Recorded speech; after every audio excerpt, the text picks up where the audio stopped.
Yeah, we're live. Welcome to the show. It is the UFC Vegas 20. Cyril Gane, Jairzinho, Rozenstruik. Watch along. Let's go.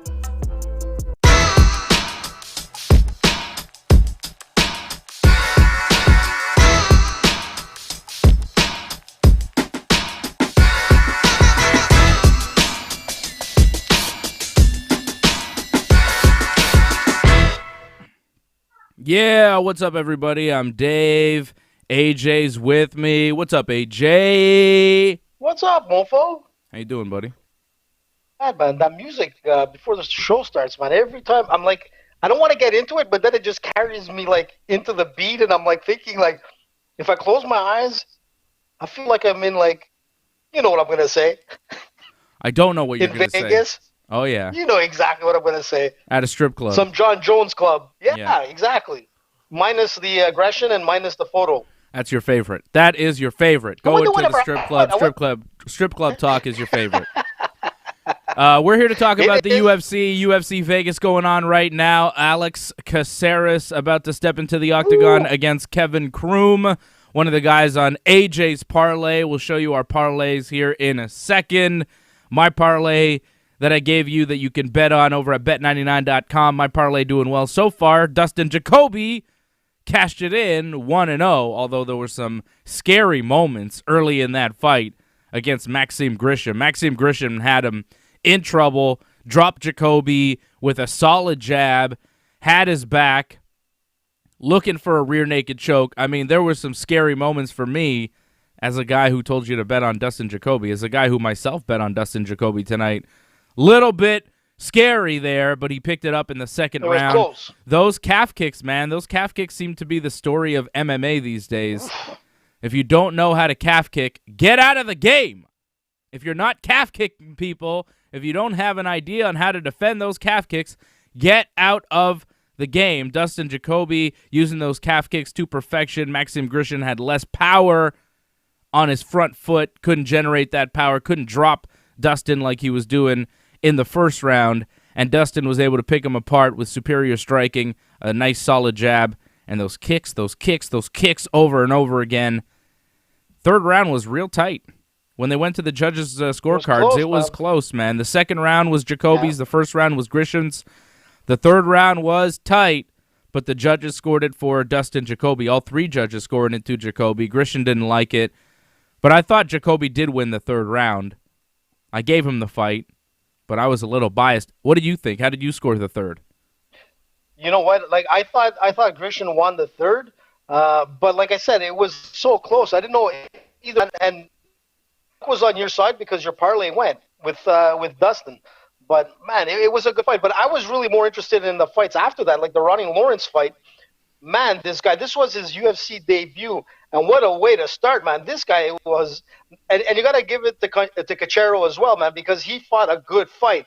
But Ronnie Lawrence fought a good fighter and, man, showed his skills, and a lot of eyes were opened up tonight, man. A lot of comments were coming in, and, like, people were like, this Ronnie Lawrence is something. I know. Are you rolling your eyes, Dave? No, I'm agreeing with you. I'm saying yes, yes, You're rolling your eyes, man. No. I'm like, what the hell? No, I agree with you. He looked really good. Man. Yeah, he looked really good for his UFC debut, getting the finish. Damn. The only finish on the night here.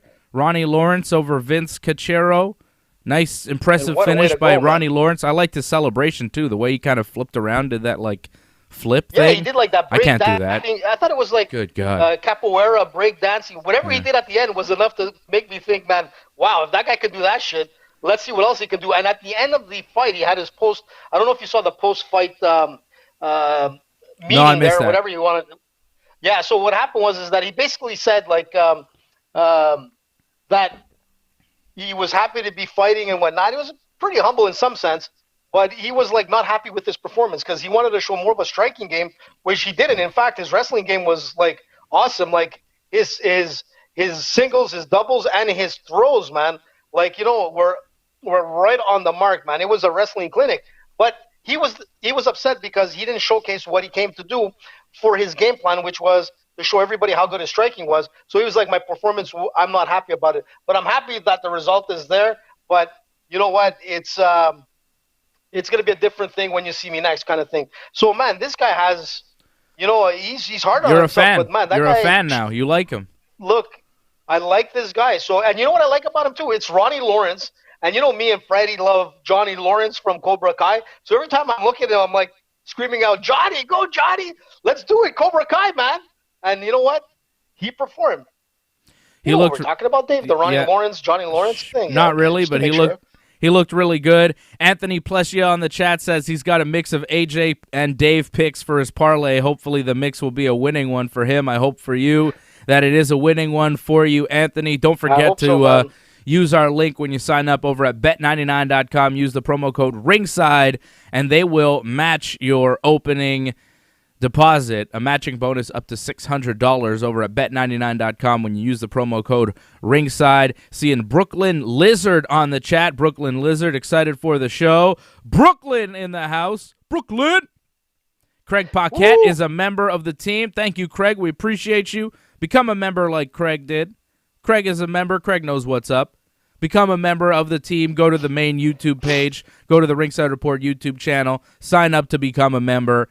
You could also go to donate.ringsidereport.net to help out the team, and you could go to merch.ringsidereport.net, merch.ringsidereport.net to get the merchandise. Nice. Look, we got merch. Boom, boom, merch. Well, actually, where is my merch?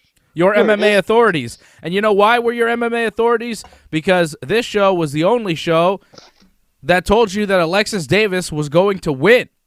Told you Alexis Davis was going to win. She came in tonight as the underdog, plus 175, plus 185 in some places. And Alexis Davis came through with the victory, unanimous decision, dominant performance, winning all 3 rounds. I told you she was stronger. I told you she had experience. And I was not very impressed with what I'd seen from Sabina Mazo. I thought that there was way too much hype on her, and the list of opponents and the victories were not as impressive as you might think. You got to go a little deeper on who these fighters really are, and you see how they win, and you see who they beat. And I think people disrespected Alexis Davis a little bit. Alexis Davis is a veteran. She's a Brazilian Jiu-Jitsu black belt. She's very talented. Look, and the good thing is she's Canadian, and you pulled it off because a lot of the book odds makers and bookies out there were going the opposite way. So you pulled it out of the bag. I didn't go with that on my parlay, and I hope Anthony wins with your parlay and my parlay, because my parlay begins now with Caceres with the win. And just now, the way he's fighting, if he can continue with this flow, it looks like it's a good sign, right? But there is AJ's parlay. We have it there for you on the screen. The Angela Hill-Ashley Yoder fight was canceled. Yeah, that was canceled because one of Yoder's corner people had COVID, right? The corner That's the deal. Yeah. So AJ has Alex Caceres here on his parlay for the night. He also has Montana De La Rosa, as do I.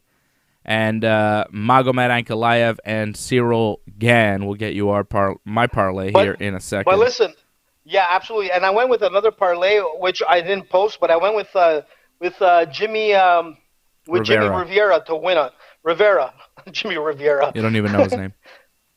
Close enough, man. It's a river. But listen, that's what I went with my second parlay. But I think if Anthony went with my parlay on the second, it looks good, man. As long as Caceres keeps doing what he's doing now, and I like this guy, man. There's Big Dave's parlay.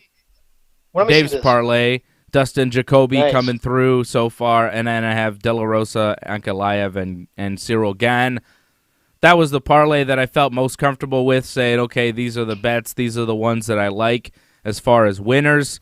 But I did give you some other winners on Ringside Report MMA on Thursday night, and that's why you have to pay attention to what I'm telling you each and every week, although sometimes we're totally wrong. Like we all picked, what's his name, Curtis Blades to beat Derek Lewis, and that didn't come through. So, hey, sometimes we're right, sometimes we're wrong, but I told you I thought Alexis Davis would win, and she did win, so that was nice. Yeah, you got it, man. That was nice. Listen, man, you're on a roll right now in the prelims, and to be honest, I've got Caceres too in this fight. I'm going with Alex Caceres. Yeah, I like Bruce Leroy here. I don't know though. I think Mako. I wouldn't bet on him though. Just saying, who do we got? I wouldn't put him in my official parlay like you did, AJ. You know what? I like that guy. If he's on his game, man, he's really good.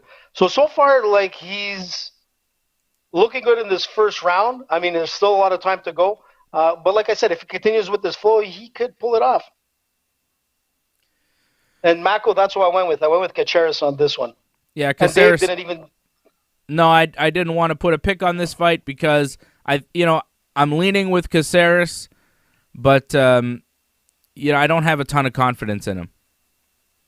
I like his That's hair, why. man. That's why I didn't put him in the flow, parlay. man.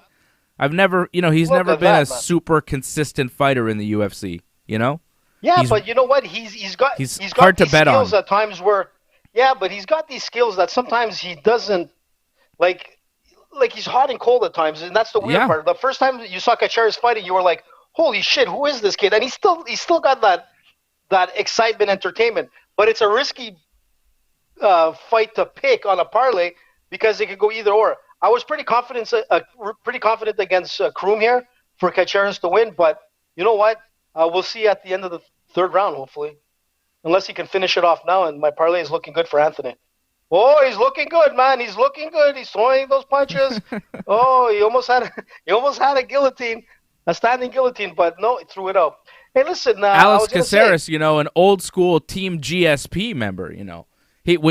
We first saw this guy on The Ultimate Fighter. Right. And he was on Team GSP. I just checked. I was like, what team was he on? I know he was on The Ultimate Fighter, and he was on George's team, which is pretty cool. Well, one thing that you have over George in the last couple of weeks is predicting the right wins. George is not doing too well if it was like betting with George, man. No offense, George, but you know the truth. We're getting a note from our production team saying that your mic is a little far from your mouth. Maybe you want to lower it a little bit. It sounds that sounds so much better. See, this is why we have a great production team. Just noticing these things. I didn't notice, but yeah, you sound so much better now. Well, I would have noticed, man, because I'm talking like loud in my house. Yeah, it's good. How's that sound? Alex Caceres has been in the UFC for 11 years, 2010. What? Yeah, how old is this kid? 32. He was super young when he started. Man, he doesn't look it at all. I thought he was a lot younger than that. First round, I give it to Caceres. Or Caceres, or whatever you want to call it. Rozenstruik. What do you call it? Rozenstruik. Rozenstruik. I like it because he strikes very hard. He hits hard. It's Rozenstruik. It looks like Struik. It's Rozenstruik. And you know I watch a lot of MMA when I could spell Jairzinho Rozenstruik. I could spell that. No problem, You can't even pronounce it. I could spell the whole man's name. Listen, I'm telling you, I pronounce it the way, and I'm going to say it because people have like they do in England or something? Exactly, man. I use strange. like You're not British, though. English. You're Canadian. Yeah, I know you'd say you're Italian, but you're Canadian. But we're under the born in Canada, so maybe it paid off. I'm first generation Canadian, yes. That's right. First, numero uno. He was here first. He's blazing a new trail for the D'Alessio team,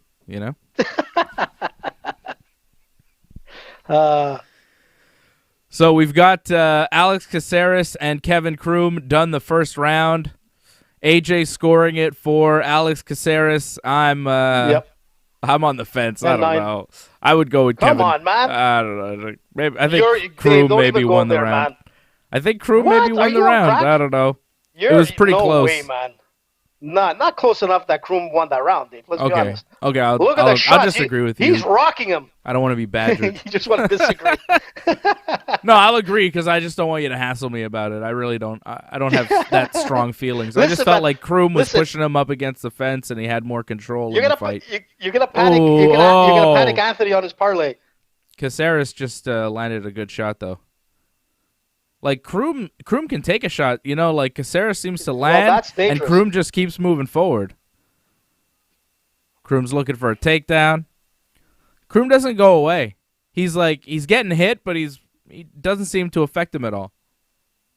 Durable. He's trying to jump on Caceres' back.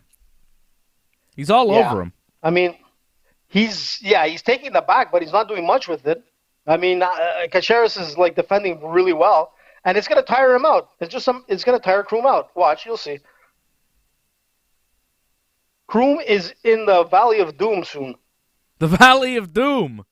Shouldn't Kroom be putting like that, people in the Doom? Isn't that something? No, they're gonna use a broom to carry him out. That's what they're gonna do. The Doom of Kroom. The Chrome Dome. Hey, did you hear the whole news? Like that's my goodness, that was a weird exchange. Alex Caceres landing knees on Kroom, but Kroom just pushing forward and taking him down. Now he's on top of him in the guard. What's the news? There's news? No, I was gonna say about. Well, yeah, man. Like Conor. I remember I told you. I said way back. I said, would it be awesome if Conor actually thinks about going to the WWE? Yeah. And then boom. I'm like Jojo Savard, my friend. Is he going to WWE? Look, if anybody's going to do it and say... He teased it on Twitter. He teased it, who's right? The only Listen, he's that type of guy who will do it. Why? Because he's going to be the only athlete that's actually went into 3 different type of combat sports. He's done professional boxing, MMA, he's done professional jiu-jitsu, actually 4, and he's going to do professional like jiu-jitsu? Conor McGregor's done professional jiu-jitsu? Yeah, he was in IBJJF, of course, man.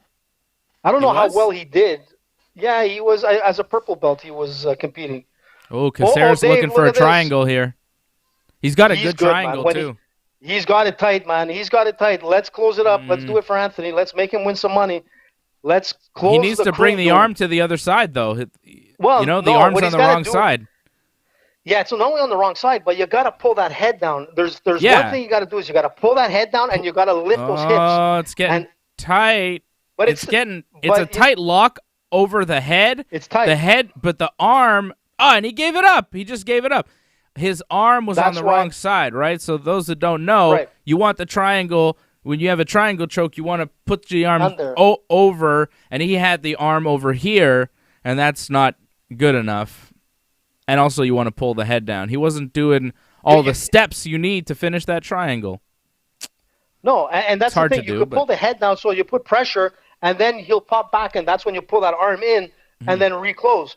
But you know what? It's okay because in the judge's eyes right now, when you're looking at like the aggression and who's putting, I guess, more pressure on this fight right now, you could say it's Caceres because he's going for the submission attempts. He's going for submissions, but Kroom is still on top. Sure. You never know with judges. Look, Kroom is on top. But it's listen, if you're just going to body hug, it's not enough.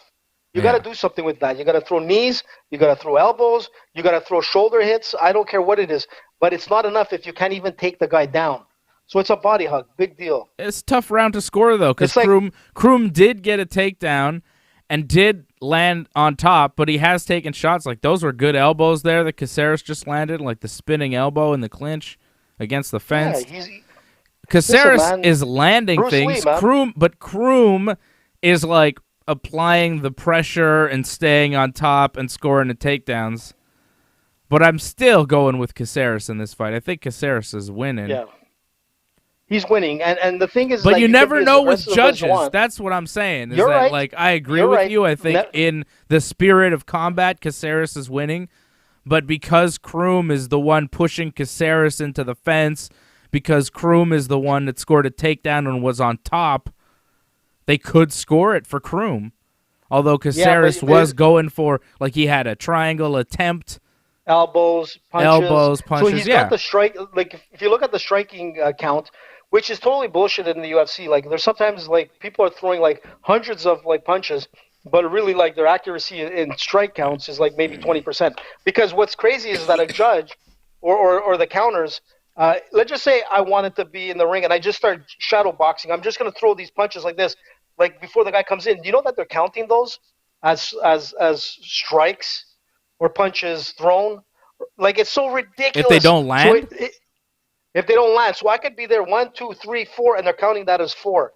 It's ridiculous. And that's the thing. So it is. But you know what?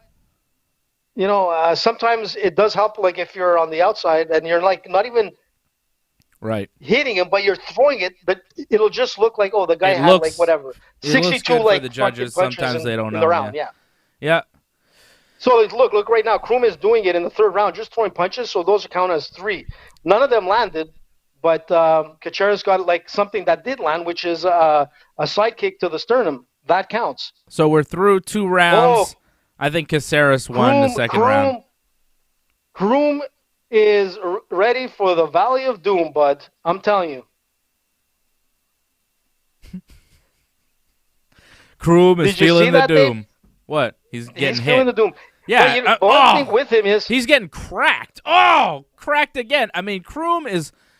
He's getting hit, and he looks wobbly. He reminds me of, like, Chris Lieben almost, the way he takes punches. Yeah, Lieben. You know, like just kind of, Lieben. or Korean Zombie or something, you know, just taking punches that seem to affect him. Like he's not just walking through them, he's wobbling, but then he just kind of recovers and keeps going.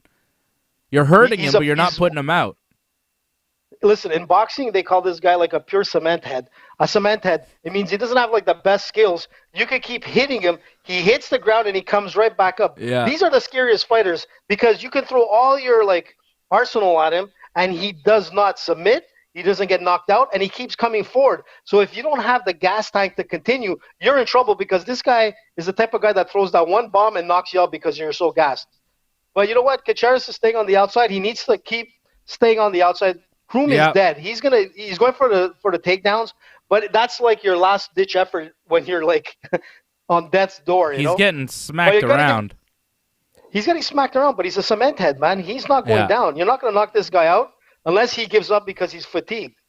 But Caceres is a veteran. Like we said, he's been in the UFC for 11 years now. Wow, I can't believe it, man. That's crazy. And, you know, he knows what to do. He's fought a lot in the UFC, and now he gets a takedown on Kroom. Like, Caceres is looking really good in this third round. Kroom seems to be exhausted, beat up, and has no real offensive answer. And his defensive answer is eating shots. Like, he doesn't really have much of a defense other than his chin right now. Dave, it's not over till, like politically incorrect as it sounds, like until the fat lady sings. Are you allowed to still say that stuff? I don't know. You always say it, and you always ask me. I say it. I don't know why you wouldn't be allowed to say it.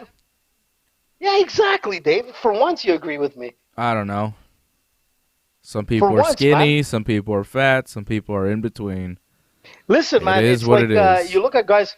Look, there's guys that are in the UFC that are fat. I've seen like some of my family members. Lucy, some people are fat. Some people are skinny fat. And they'll be like, oh, that guy is in the UFC, but he has no muscles, because everybody thinks of George St. Pierre or like Woodley and these type of guys. But if you look at, like, let's just say in TKO, like you look at guys like Kung Fu Panda the days, and you'd be like, sure, but AJ, outside of the UFC, just in everyday life, you and I know a bunch of guys that look like total nerds or total just like fat. Yeah, look terrible. Nerds. Who would kill you? You know what I mean? We know guys that look like shit that are killers, and that's jiu-jitsu. You know what I mean? That's what happens. It's just, you know. And it doesn't make sense, because you look at them and you're like, I mean, I did that mistake one time, and you know what? Caceres has got his back and he's laying in punches. Caceres is whooping ass. Yeah, go ahead. I was in Gamma, like my first time of going to Gamma, and I walked in and I'm like, hey, where's the changing room? And I'm talking to this guy who looked like a skinny little guy. He looked like the janitor. I thought he was a janitor. And he's like, it's over there in the corner. I'm like, hey, thanks, bud. Like, I thought he was the janitor. Oh. Turns out that this guy was like Patricio, who I saw with my own eyes take out a Canadian Olympic judo athlete and choke the shit out of him. Sure. And the guy, it was like featherweight to like middleweight, even lightweight at that, light heavyweight. I mean, the guy was a big guy, and Patricio like choked the shit out of him. And I still remember. I always remember to that day. I'm like, I can't believe I thought that guy was the janitor. Like, never underestimate anybody. That's it, man. One of the best jiu-jitsu guys I've ever seen at that time. Caceres is working on his rear naked choke here. Speaking of jiu-jitsu, he's got that triangle body lock on him. What do you call that? Body triangle? Body triangle. Body triangle. Well, it's not. Yeah, it's closed. It's closed. But you know what? Like, Caceres can do it like pretty much from every angle. And the thing is that it's not easy to do. It's hard on the knees. Body triangle. People don't really know. It is, man. Especially if you have ACL problems like myself, it's hard to do it. A lot of guys just can't do it. A lot of guys just can't do it because I can do it. I got a pretty good body triangle. I see guys pop their knees on body triangles. That's it. So the thing is that you just got to know your limitation. There's certain things that you can't do, and that's the beautiful part of martial arts or jiu-jitsu or any type of martial art. You know what your weakness is, and you compensate with other stuff. And Yeah. you know that if you get caught in a certain position, like, you just give it up, man. You're like, even if it means that you might put yourself in a dangerous tapping position, it's better that I fight that potential tap as opposed to like popping my knee. Of course. And that's it, game over. Of course, yeah. And I've recently, but at the end here, I've had finger problems. I got like both my middle fingers are like kind of hurting, from jiu-jitsu. I kind of snapped them back, So sometimes when I'm rolling, tape them, Dave. Yeah, well I do tape them, tape those. But sometimes when I'm rolling, I like instead of going for an underhook like with my open hand, I'll just fist it. So now I'm grappling like with my fists more, and I'm using my fists as hooks because I can't use my hands as much. You gotta work around injuries sometimes, right? Anyways, fight's over. Work on injuries, but fight's over. Listen, Caceres, I think definitely won. Or Caceres, like Dave calls it. It's Caceres. I don't know why you're saying Caceres. Shout out to Patrick C. Hamilton. He says Caceres is winning on my card. Douglas Hepburn says Doug and Nick checking in. The MMA watch along. Doug is a casual fan, but Nick, his son, is a bigger fan. Shout out to Nick. From Saskatchewan, right? I don't know where Doug is from. I think Doug is in Montreal. Where are you guys at, Doug? Caceres has won it. Anthony, your parlay is on the money, man. So you're winning with Dave and you're winning with AJ. And with Freddie, I don't know where Freddie went with. I think he picked Caceres. Check it out, Dave. I don't know where Freddie is. Freddie will be joining us at some point. Yeah, Fred will be joining us here. I know you guys are used to seeing Freddie here with us. Freddie will be here with us soon. He's just putting his kids to bed. He's having a romantic night with his girlfriend. Was I allowed to say that? No, I don't think that's what's happening. I think you're just lying again. Caceres wins by unanimous decision. Listen. 30-26, 30-26, 30-27, all 3 rounds on all 3 judges' scorecards. Alex Caceres, unanimous, and AJ's parlay is moving right along. 1-0 for AJ. Moving right along, man. And I actually have another parlay here that I bet on, and I had Jacoby, Davis, and Caceres, and I have Montana, Ankalaev, and Gane left to win. So that's a 6-fight parlay I have going too. So still a lot of fights to go, man. We're doing well. Yeah, a lot of fights to go. You never know, man. But you never know, man. We're doing well, but usually at some point we lose. I mean, what are you going to do? That's why we're not millionaires off gambling. Well, some people are, man, and it's all about pulling out that long shot that comes out. Look, even Conor coming back to fight, you know what? Some people made some good money, but look, on a parlay, you don't have to be greedy. You just got to be smart. Yeah. You can make good money. Listen, if you can make I also have Cyril Gane by knockout tonight. Just a single bet on Cyril Gane by knockout. And I also have Montana De La Rosa by submission because it paid out 3-1. And I was like, that's a very possible outcome. I was like, this seems. Let me take a look. This seems like a little more likely than the odds makers are giving it. So I put a little bit on that because it seemed to make sense. You got a good point because on Thursday's show we were talking about that, and it's basically wrestler versus grappler in this fight. Yeah, and sometimes the wrestler chokes out the jiu-jitsu player. Absolutely, because the wrestler actually has really good jiu-jitsu. So there's a big plus. If you've got the wrestling skills and the jiu-jitsu skills, man, you know what? You don't have to be a black belt in jiu-jitsu to be able to do damage, man. It's like being able to hold that pressure, that top pressure, and be able to gas out that person and do damage from top and then eventually get them into a choking position. So you've got a possibility that Montana gets the choke on this because there you go. If Silva gets tired, it's going to the ground, right? That's what I'm saying. I don't know if it's going to happen right away. We'll see. I don't know if it's going to happen right away. We'll see what happens. Listen, there's still a lot of fights to go. Anthony Plesia is happy because he needed Caceres for part 1 of his parlay using our picks, and Caceres came through. Doug Hepburn, one of our members, he says that he's in Kingston, Ontario, home of Kirk Muller. Shout out to Kingston, Ontario. Shout out to all our friends all over the Kurt great Muller, country of Canada, all over the United States, all over the world. We have viewers and listeners of Ringside Report MMA Wally and from Wrestling Ireland. Uncensored out in Ireland, out in England, all over Europe, in India, Jamaica. in China, in Japan, Jamaica, Canada, Jamaica, of course, the United States, all over the place. Brooklyn Lizard, are you in Brooklyn? Are you in... I mean, I don't know. Are you in Brooklyn? I'm a big fan of Brooklyn. I'm a big fan of Brooklyn rappers. I love Brooklyn, man. You know? Brooklyn rappers are my favorite rappers. Biggie, Jay-Z, Uncle Murda. Biggie, man. You know about Uncle Murda? That guy does the best Cake year-end rap since Skills, who was a tremendous rapper who also did that. Hip-hop heads will know what I'm talking about. AJ is like not. He doesn't get it. AJ, there was this rapper named Skills. There was a rapper named Skills. Skills. Skillz. You could look him up. At like, you know, in January, like early January or late December, he would release a song that was a rap about all the things that happened throughout the year. So it was a wrap up. Get it? And now Uncle Murda does it.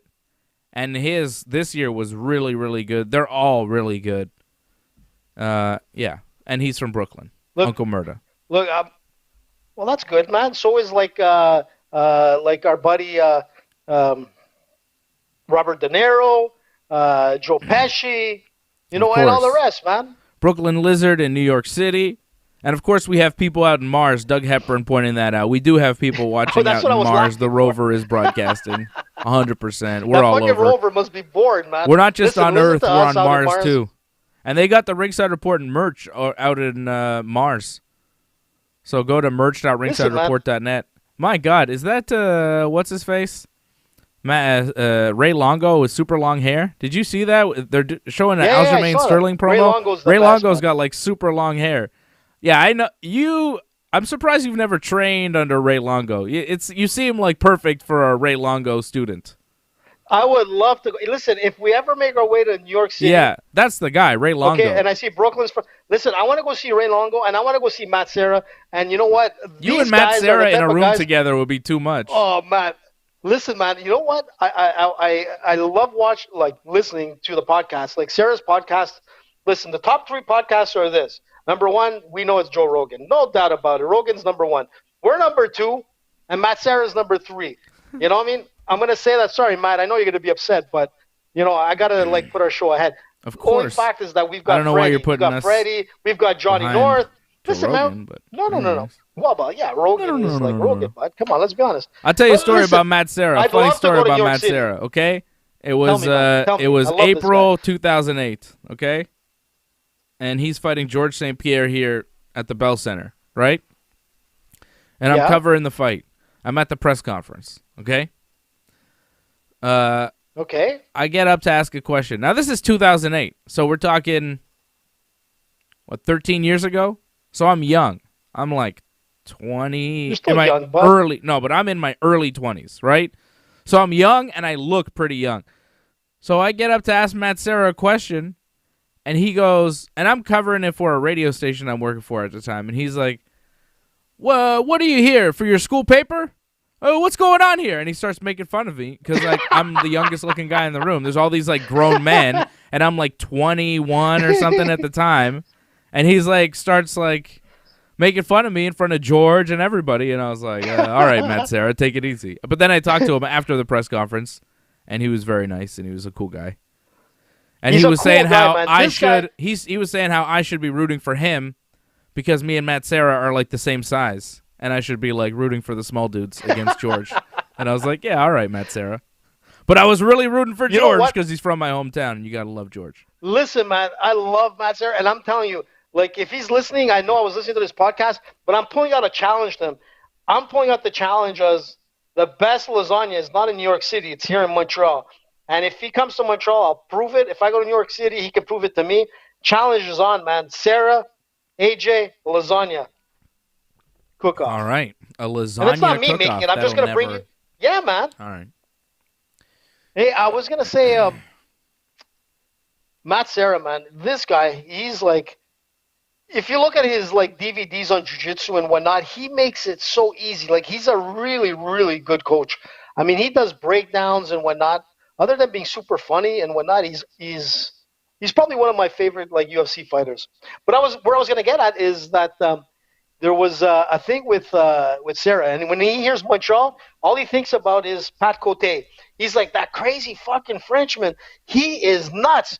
He parties like a madman, and I don't know what happened, but when he hears Quebec, all he thinks about is like this crazy party that Cote did, and I don't know what that party was. I'm not privy to it, but I'd love to find out. I could ask Pat, but you know what? I'm sure it wasn't a John Jones party, but you never know, man. Sorry, I'm super distracted right now because the UFC is doing a promo happened? for Black History Month, which I think is great. Yeah, but they're man. saying that Jermaine Durandamy was the first black female to fight in the UFC. I was like, Was she? I don't know. But now they're saying that she was the first black female to headline a UFC show. But now they're saying Angela Hill was the first African American female to headline a UFC show. I didn't even know Jermaine Durandamy was black. I thought she was Dutch. I guess you could be both. I didn't know she was, I thought she was like, I don't know. I never really thought about it, I guess. Thought she just had a tan. Well, that's something to look into. Why don't you look into it? Well, I don't know. It's just I was watching this UFC promo and I was like, oh yeah, Jermaine Durandamy's black. They were like, Jermaine Durandamy, first black female champion in the UFC, first black female to headline a UFC show. And I was like, I guess. Oh, okay. She's pretty light skinned. I didn't realize that she was black even. But hey, good for the UFC for putting that together, I guess. They did one that got a little controversial that I don't want to talk about. I mean, maybe man, we I was could. looking at this The Michael fight. Chandler one. Did you hear about that? You didn't hear about that, AJ? No, what happened? That's not on your. No, I was thinking about Anderson Silva against Bisping. I remember that fight. What a fight that was. February 27, 2016. Jesus. Silva looked good in this fight. What the hell happened? Anderson got screwed in this fight. He got screwed in this fight big time. This is the fight. Oh, that was with the. This is in the third round. He dropped Bisping, and Bisping was done, and he got like a bunch of extra time to recover. Done. That's it. Done here. Done. He gets dropped with a knee. He is done. And for some reason, it was like the end of the round, and Herb Dean's like, oh, no, you can continue. And then for some reason, Bisping won a decision 3-2 that even then was kind of iffy because the fight was in England, and I don't know if Bisping really won. I remember that being a little bullshit, and for some reason, Bisping celebrates it as one of his greatest victories. I would too. I mean, he beat Anderson Silva. I get it. I would too. But I remember watching that fight thinking, okay, first of all, you got knocked out at the end of the third round. Second of all, Anderson fucking beat you. So I don't know about that Listen, fight. I'm still a little mad about that jumping the fight. ring like he knew he won. Yeah, Anderson Listen, for it's a sure shame, won. man. It's Anderson Silva. Right, that's what happened. Anderson kicked. He kneed Bisping. Bisping dropped, and then Anderson was like on the cage celebrating, and Herb Dean had to bring him down and be like, no, you didn't win. And Anderson's like, what? Did you not see that man just get kneed in the chin and drop and go unconscious? And Herb Dean's like, but he can still fight. It's England. I don't want to stop it.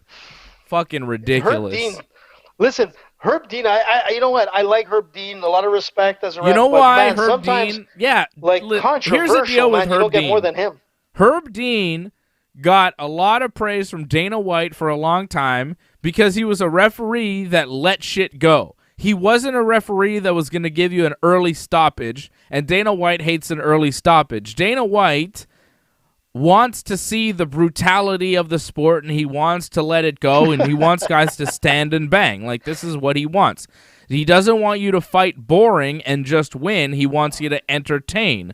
So he likes referees that are entertainment conducive, and Herb Dean is because he lets you fight. He lets you go, and Herb Dean, sometimes lets you go a little bit too much, like with that Derek Lewis fight last weekend. Like, fucking Curtis Blades was out, and then Derek Lewis landed 2 boom, boom shots on him, and it was over. Like, Herb Dean sometimes lets fights go a little bit too much, and Dana White allows it. Well, I mean, Dana White allows You know it. what? Dana White And- encourages it by saying he's the best ref in the business. It really has nothing to do with Dana White. It's the athletic commissions, technically, that put these referees in their spots. However, I think that Lewis. I think it's a little. I think Herb Dean is a good ref, but best ref in the business, I'm not sure. I think it's hard to say who the best ref is right now.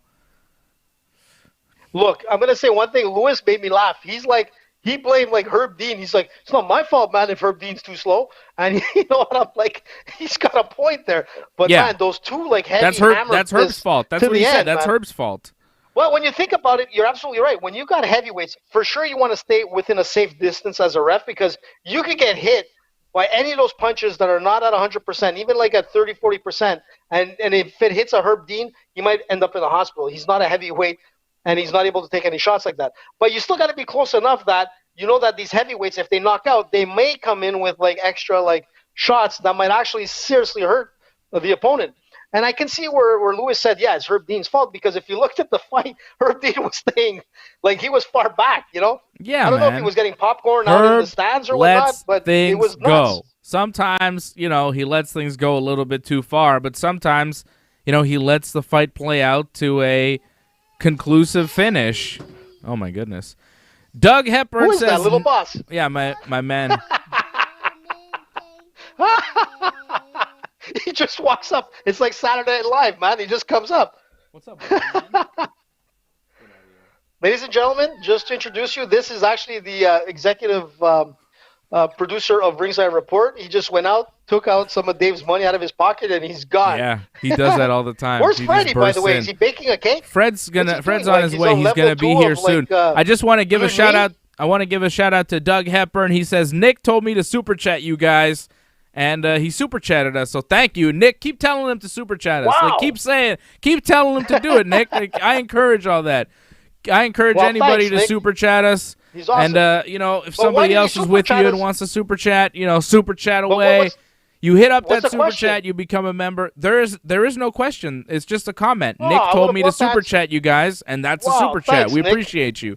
Thank you, Nick. Thank Douglas you, Doug. Nick. That's Shout out why to Kingston. man. Have you been to Kingston, Dave? Kingston is one of the nicest places I've been to. Of I course. love Kingston, man. My man, is it awesome. my man Ted Teven was from Kingston, Ontario. No way. Of course. Wow. Don I Cherry, didn't know Kingston, that. Ontario.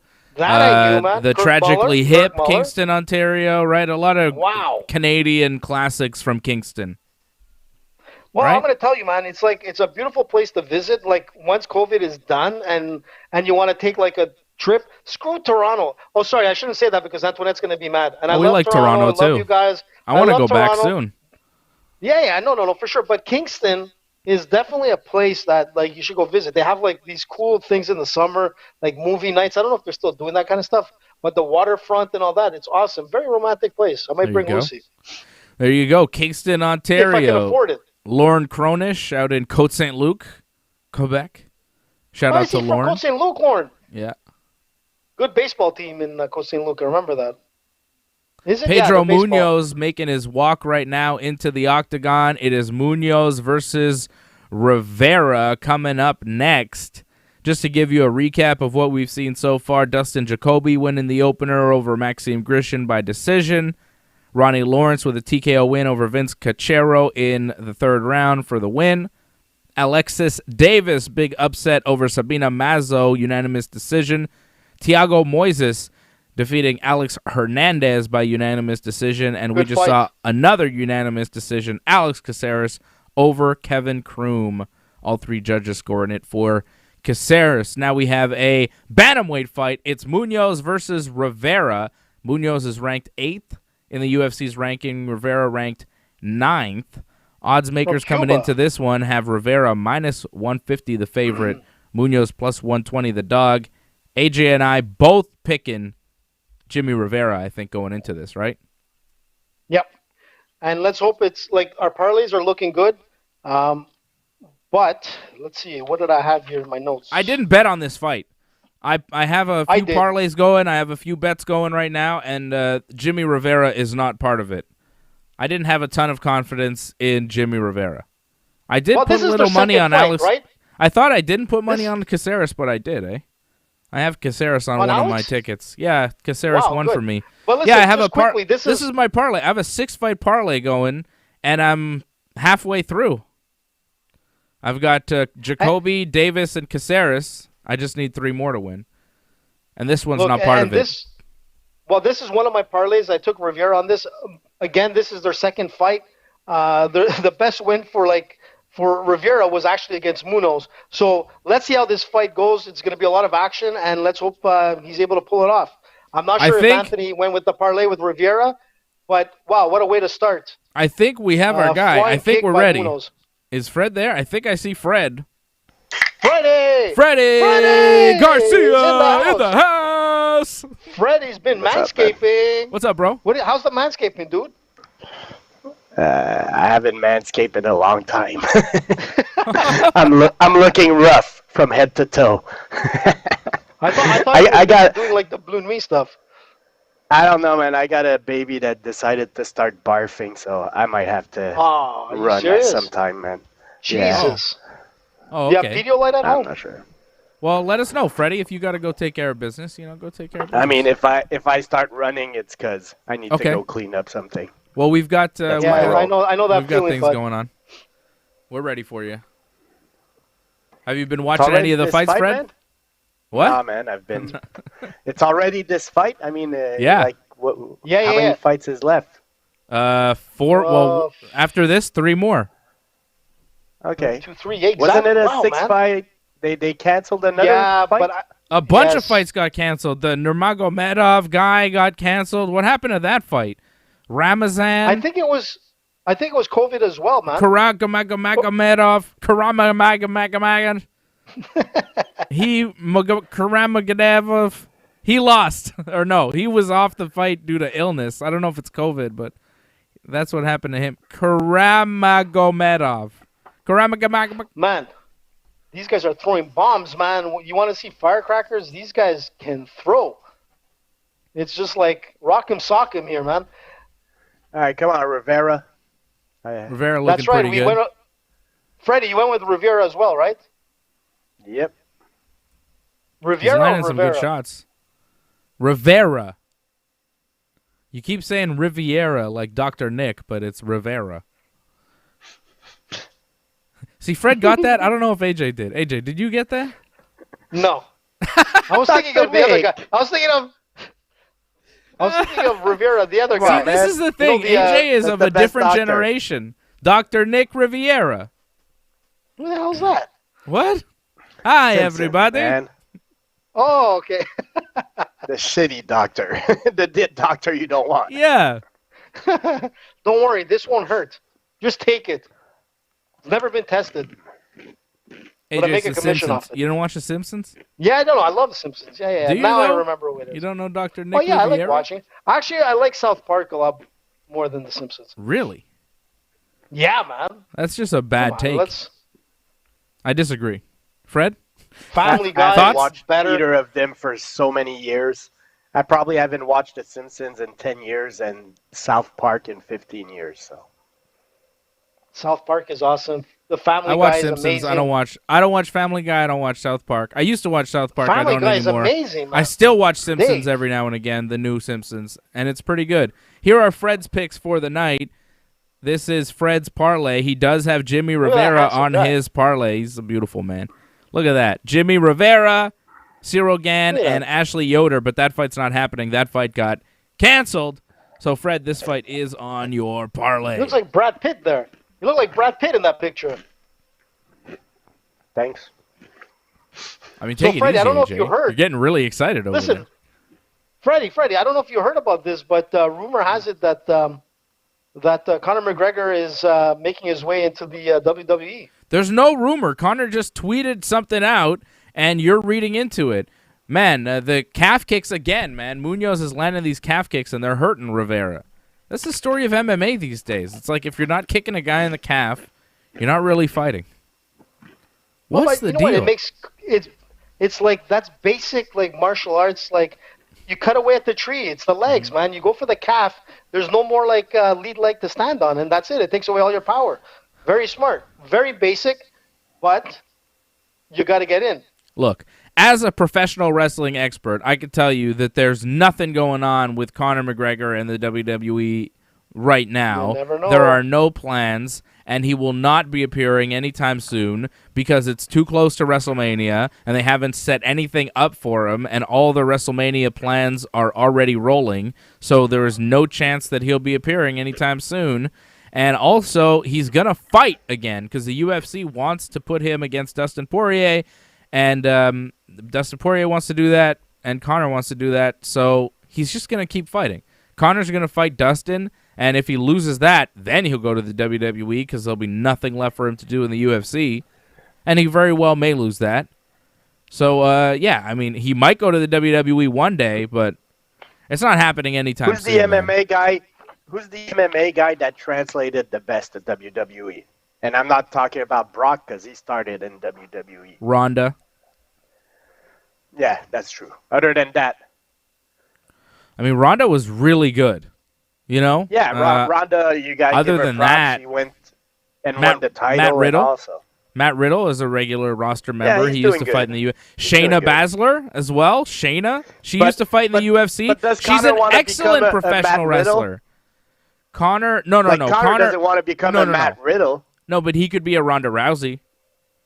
Like, here's the Maybe. thing. Ronda came in, wrestled on top of the WWE card, was the champion, main evented WrestleMania, did everything, but she appeared on Raw every week and she wrestled everybody. Like, if Conor wants to do that, that would be amazing.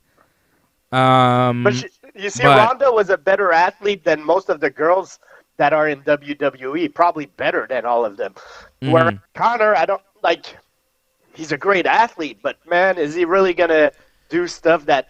guys that are doing? You're right. You know, And the size issue as well. Oh, Ronda was as big, if not Heel hook. bigger, than a lot of these women's wrestlers, right? Like, she was bigger than the Good women she sprawl, was man. wrestling, except for Nia Jax. Conor will be smaller than most of the guys he wrestles. You know what I Except Rey mean? Mysterio. Or AJ Styles or Daniel Bryan or something like that. But if he goes in there against Roman Reigns or Drew McIntyre or Sheamus, I mean, good God, he's going to look tiny. So Look, Johnny said I it think best. Conor, Look at Johnny, I what think he said. this is what Conor does in the WWE. He shows up for a match or two. It's a big event. They promote it like crazy, kind of like what Floyd Mayweather did. Conor's on another level. Conor's on a Mayweather-type level. Floyd did a thing where he showed up at a pay-per-view. He punched Big Show in the face. They had a few promo segments on Raw leading into a match at WrestleMania. They had one match. Floyd beat Big Show, and then Floyd was never seen in the WWE again. And I think that's kind of what you get with Conor. Conor goes in for a payday. He doesn't go in to become a professional wrestler. I don't think Conor has the love for pro wrestling to do that. I think he just has the love of money and the love of the show. But I don't think Conor really knows the first thing about pro wrestling. I don't think Conor's a real fan of the business of pro wrestling.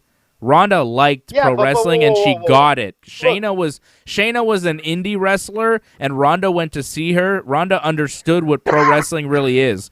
Conor's, it's not like if Conor had a friend, if what's his name, that Russian dude that hangs around with Conor, who gets punched in the face a lot. What's his name? Artem. Artem Lobov. If Artem Lobov decided to Artem. become a pro wrestler, he gave up everything and he decided to become a pro wrestler, right? And he started and going to indie shows and little shows in front of 20 people, and Conor showed up, and then and he got signed to NXT, and then Conor showed up and was like, "Oh, this is cool. I might want to try this," and he got into pro wrestling. Then maybe, but that's not the case here. Like, the reason why Ronda was so successful in pro wrestling is directly tied to Shayna becoming a real pro wrestler and opening Ronda's eyes to what the possibilities of the wrestling business were. But that's not happening with Conor. So Conor will come in, get paid, talk shit, wrestle somebody, win, and then, wrestle like Braun Strowman, win, and then he'll go away. Like, that'll be Conor. Maybe WrestleMania next year. Look, and Johnny said it. He says if Conor's talking WWE, they're going to make it happen. There's no doubt about it. Like, if Conor's in the talks, people will come out and watch. And you know what? You'll be great for that sport. But if you look at the other way around, you look at guys like CM Punk that came in, you know, it goes both ways. So I'd love to. What do you mean it goes both ways? I mean, Well, it went like, you one get way guys for from CM wrestling. Punk. He was good in pro wrestling and terrible listen. in fighting. Man, Rivera's leg is fucked, by I the give him way. credit Like, we for haven't doing talked that. enough. We're talking about Conor McGregor in the WWE, you know? Yeah, Rivera's losing right now. Yeah, Rivera is in big trouble. His leg is totally screwed. Those calf kicks are just destroying him. And there he goes, dropped again with a calf kick. His leg is busted up. After the first round, they had to ice down his leg. That's not a good sign. Munoz is looking good No, that's here. not a good sign. But he's throwing good shots. Like there's like Rivera when he's getting that punch in, it's hurting. So, man. Yeah, but Munoz is controlling this fight. Like honestly, as long as Munoz won the first round, and he's gonna win the second also. Yep, Rivera's not looking so good, AJ. Munoz looking pretty good. Those calf kicks, man. And, you know, I've been hearing a lot of high-level MMA fighters on the Joe Rogan show talking about MMA techniques, and I've been listening to Usman. He was on the show, and Kevin Holland and different guys and their coaches. And it seems like the trend is going to be switching stances, being able to switch from orthodox to southpaw with ease. I think MMA fighters in the future are going to have to be ambidextrous. And you don't see that Jimmy Rivera would benefit from that right now because he can only fight one way with his left leg forward. He's fighting orthodox stance right now, and he's not switching to southpaw because he doesn't have that in his arsenal, and he can't do anything because that front leg is getting completely peppered. So I'm just saying that in 5 to 10 years, I think everybody in MMA is going to be able to fight orthodox and southpaw and able to switch stances. Everybody in MMA. That's just where the sport is going. I'm hearing people talk about it, and you're seeing this calf kick. Like, how many fights have we seen tonight where that low calf kick has made a serious impact on the direction of the fight? Like, almost all of them at this point. It's crazy. And the trend is going to be to switch stances. And you saw it with Kamaru Usman. You saw it in that Gilbert Burns fight. Gilbert Burns was chopping at the leg, and Usman was switching from southpaw to orthodox with ease, and that's why he was able to beat Gilbert Burns on the feet and win the fight. That stance switching is super, super important. Yeah. And I'm telling you, man, that's going to be the new trend. Switching stances, Dave, southpaw to orthodox to southpaw. Yeah, go ahead, man. I was gonna say, but if you just do like any Muay Thai type of training, that's like a basic, man. You're switching stances all the time. You're switching like kicks, step kicks, whatever. You know, some of these guys need to get their way out to Thailand. They go to Tiger Muay Thai. Well, in boxing too, but like it doesn't work with the kicks, obviously. It's hard to do, man. You know what? You make your way to you go to Tiger Muay Thai and you get those skills and you sharpen up. Yes, I can because I've done Muay Thai for a long time. And you can fight southpaw and orthodox. I can both. And you're comfortable with both. In boxing, they used to get mad at me all the time. When I was boxing, they used to get upset that I used to like switch stances because in boxing, it just doesn't.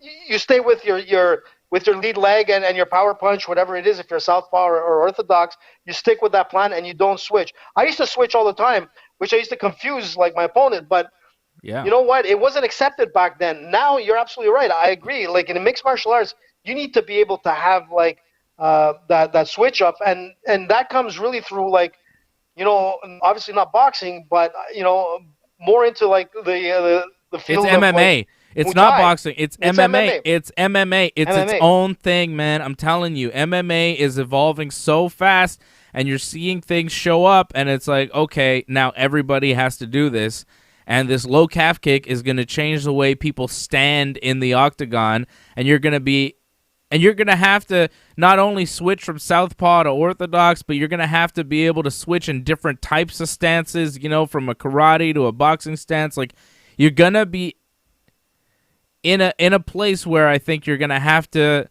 come in from different angles and be comfortable shooting in from all different angles and giving people different looks because the game is getting so good. Everybody's getting so good at everything. And then these But- young kids coming up that have grown up with the UFC, and not only grown up with the UFC, like, you know, like a 10-year-old. Oh, Fred's got to go.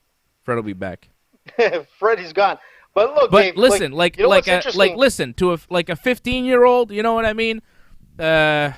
Now growing up with the UFC is different than a 15-year-old 10 years ago growing up with the UFC because of how MMA is evolving and how the sport is changing. Like, you're seeing a really high level right now, and you know, like, okay, this is what you have to do to be an MMA fighter, as opposed to 10 years ago, it was a whole other set of things that you had to do, and it wasn't as complicated.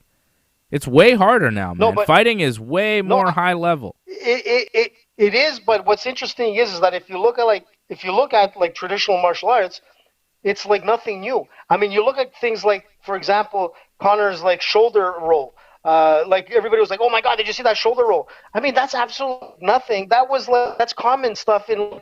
If you look at some traditional martial arts, like say kung fu and whatnot, or like even like in Mongolian wrestling, for example, you'll throw those shoulder hits. That's like nothing new, man. Stomp kicks, like what's so new about that? Right. All this stuff is just basically traditional stuff that needs to be brought out into the mixed martial art aspect and changed up. But when you're looking at things individually, like I said with boxing, you try not to like switch steps. I mean, it's not looked upon like as a good thing. And my coach used to yell at me all the time, but it worked for me, you know. But in reality, it's not traditional. So some things you take, like for example, like Connor's shoulder roll, man, you can apply it because in this game there's so many like different things that you can do. So many different angles. If it's not stand up, if it's not rolling, if it's not throwing, if it's not whatever. I mean, you're right. MMA is becoming like that. It's a hybrid.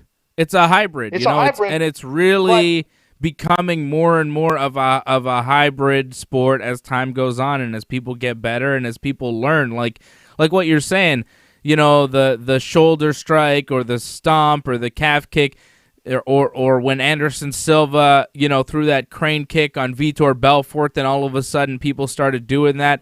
New techniques come along in MMA that are new techniques in MMA and may not be new techniques in martial arts, but you know, a kung fu technique or a karate technique, you're not going to fight straight karate in MMA, but there's definitely going to be some aspects to all sorts of different martial arts that you can take. But what we're seeing now, the benefit of time and the benefit of seeing so many fights and over the years, is we're seeing what works more and more. Like, we're seeing, okay, well, the crane kick, it's like, okay, if you started fighting in MMA in 2005, you wouldn't necessarily think of throwing that crane kick. You wouldn't necessarily think of throwing a calf kick. But if you're fighting MMA in 2021, yeah, throw a crane kick, throw that calf kick. You better be ready, you know, because it's a whole different game because we're seeing what works, what is high percentage and what is low percentage, right? And that's what you're looking for in fighting. You're looking for the things that work most times. And then also, you know, you got to find the things that work for you that may not work for somebody else, right? You've got to find what makes you special as well and kind of use your own special moves, right, Freddie? Well, Freddie, you're good? Well, I missed the beginning of that, but yeah, you got to be versatile. That's right. Look, you got to know the game. Look, fight's over. You got to know the game, but the thing is with the traditional martial arts is that, like, when you're saying like MMA is a hybrid, yeah, like for sure. But the thing is that if you look at like traditional boxing, karate, you look at George, for example, when he was fighting, man, he's like, you know, he's a traditional karate guy who studied jiu-jitsu and whatnot. But if you look at his fights, he's got like a karate stance, and his kicks are like very karate based. George, you need to have that traditionalness. But nowadays he was a good boxer, but he wasn't a boxer in his. Yeah, but he wasn't a boxer. He didn't fight amateur boxing or anything for that matter. The thing is that he evolved, and you look at guys like Cyril Gane that's fighting tonight. He's only got into mixed martial arts like 6 years ago, and when he got into a Muay Thai class that he walked into, and he loved it, and he just propelled. The thing is that you're able to accelerate the levels of mixed martial arts through MMA hybrid. But if you're looking at traditional martial arts, like say karate, even wrestling, But jiu-jitsu, it takes years and years of studying before you get to a certain belt. But the thing is that when you're fighting in an octagon, you've got like these new things that are being thrown out, like rolling off the octagon or using like running side steps off the octagon to throw a flying kick. You've never seen that before, but people are starting to understand that you can use, just like in hockey, you can use the board to be able to throw a pass and get it to your opponent, like in these weird angles. That works. And in the octagon, you're starting to see that people are using the octagon as part of the fight. And that's where Dave was saying with the MMA hybrid. But the one thing that MMA hybrid doesn't give you, where traditional martial arts does, is patience. You know, when you're studying karate, it takes like years before you get your black belt, and you're practicing that one skill over and over again. In the early days of the UFC 1, 2, and 3, we saw that traditional skills versus traditional skills, and yeah, a lot of times it didn't work because the 90% of those guys, we are so far past, but that was the beginning of where this MMA hybrid is today. If it wasn't for those guys, we're not where we are today. You look at jiu-jitsu. Jiu-jitsu has evolved from UFC 1, but the only reason that it did so well is that most of those guys that were going into that ring, if they weren't like kung fu guys or street fighters or whatever else they were, have a grappling game. And that's where a lot of guys, even the wrestlers, man, they didn't have that closing, grappling, submission level in a sense. And things evolved. But they evolved, and now they're evolving to the octagon and using the octagon as a tool in itself. And you can see that a lot. But of course. Yeah. I mean, MMA, you know, if you're fighting MMA, you got to be aware of the cage, man. The cage is all part of it. You got to use everything you can in this sport, and Pedro Munoz did just that, looking great with those low calf kicks. Pedro Munoz coming away with a unanimous decision victory. So, Freddie, you come on, and your parlay just dies immediately. Fred don't care. One of my parlays died because I went with Rivera on that parlay, and I hope Anthony went with my parlay online, and obviously he didn't go with Rivera, so I think he's still looking good. Yeah, I did not bet on this fight. It was a good fight. Jimmy Rivera was taking a lot of shots and absorbing them, but he was on the losing end for sure. You know, he was not really landing as much, and he got his leg. He got his leg just kind of destroyed. After that first round, you could tell that Rivera was compromised, and he really couldn't do much in the second or third, and it was all Munoz. Munoz looked really good. Solid fight for Pedro Munoz. That's where it comes down to. Listen, he didn't even like switch steps, and that's the thing. Like, it's just basic stuff. Like, just change it up. But you know what? The game is evolving. Mind you, you know what? I should have thought twice on this, because when guys are fighting for the second time, and generally it becomes a 1-1 going into a third fight at some point, which they're going to do. But yeah, it was a good fight. Killed my parlay on one card, but you know, we'll see. But I'm just looking at Douglas Hepburn. He says he was so surprised. What's that? I was gonna say Canelo's fighting also tonight, and it's weird. I just saw the arena, and it's like empty, and they're like at the Hard Rock Miami, something like it's a huge stadium, but there's nobody there. It just looks a little bit weird. Oh, when's Canelo fighting? No, tonight, like around 10. Oh yeah, he's fighting some guy named Avni Yildirim. All right, we'll keep us up to date on that, Fred. I'm not watching that. I don't know what that is. I got a dual screen going on. Yeah, let us know. I like to hear what's happening with that. So Jimmy Rivera loses here. Pedro Munoz comes through. He was the underdog in this fight, plus 120. Go ahead, AJ. No. I was just going to go back because I saw a comment from Douglas saying how crazy it was to see the shoulder strikes against Cowboy. And, like, it's crazy, and most people can't believe how effective that is. But let me tell you, man, if even in Muay Thai, man, in like real traditional Muay Thai, the old style of Muay Thai, they used to throw these shoulder rolls, man, that could knock somebody out, bust their jaw, take out their teeth, break their nose. Like, you're in the clinch, man. You can do some serious damage with, like, even like if you look at old school, which in the early days of Vale Tudo, which was the original mixed martial arts UFC style back in Brazil. Yeah, they used to do like forehead like Cocoa Buns and bust people's nose. I mean, anything went, man. Like kick to the nuts, shoulder rolls, fish hooks, you name it. Everything worked. And it's not like a lot of people are like, oh, yeah, like MMA shit wouldn't work in the streets. Yeah, well, let me tell you something. Go up to like George St. Pierre, go up to John Jones. These guys are like fighting a sport. But if they're able to use all the tools that they use sometimes like in Kung Fu and whatnot, where you can like do eye gouges and that they train you for, because everything was based on military, you know, and if everything military of a long time ago, anything goes, man. But in Vale Tudo, the early days of UFC 1, man, it was close to that, man. People got seriously injured, man, crippled, in fact. Yeah, man, it was the wild days. Back then, anything went. Even in the early UFCs, you could do groin strikes, you could do headbutts, you could do all sorts of crazy stuff. Yeah, headbutts you were allowed to. You know. Yeah, the first one. And there's an argument for the hair. There's an argument for allowing that stuff too, because it's like a free form of combat. You're saying, you know, but I don't want to see that either, because I don't want to see people practicing like groin strikes in the gym. Like, come on. Royce almost pulled out Chemo's hair, like in UFC 1 or 3. In the early ones, there's one where he's just holding his like ponytail and he's pulling it so much it starts bleeding at some point, man. Yeah. Oh, man, I don't want to see that. That's not fighting. That's ridiculous. That's just weird stuff. But look, man. And it doesn't look good either. It looks, I mean, come on.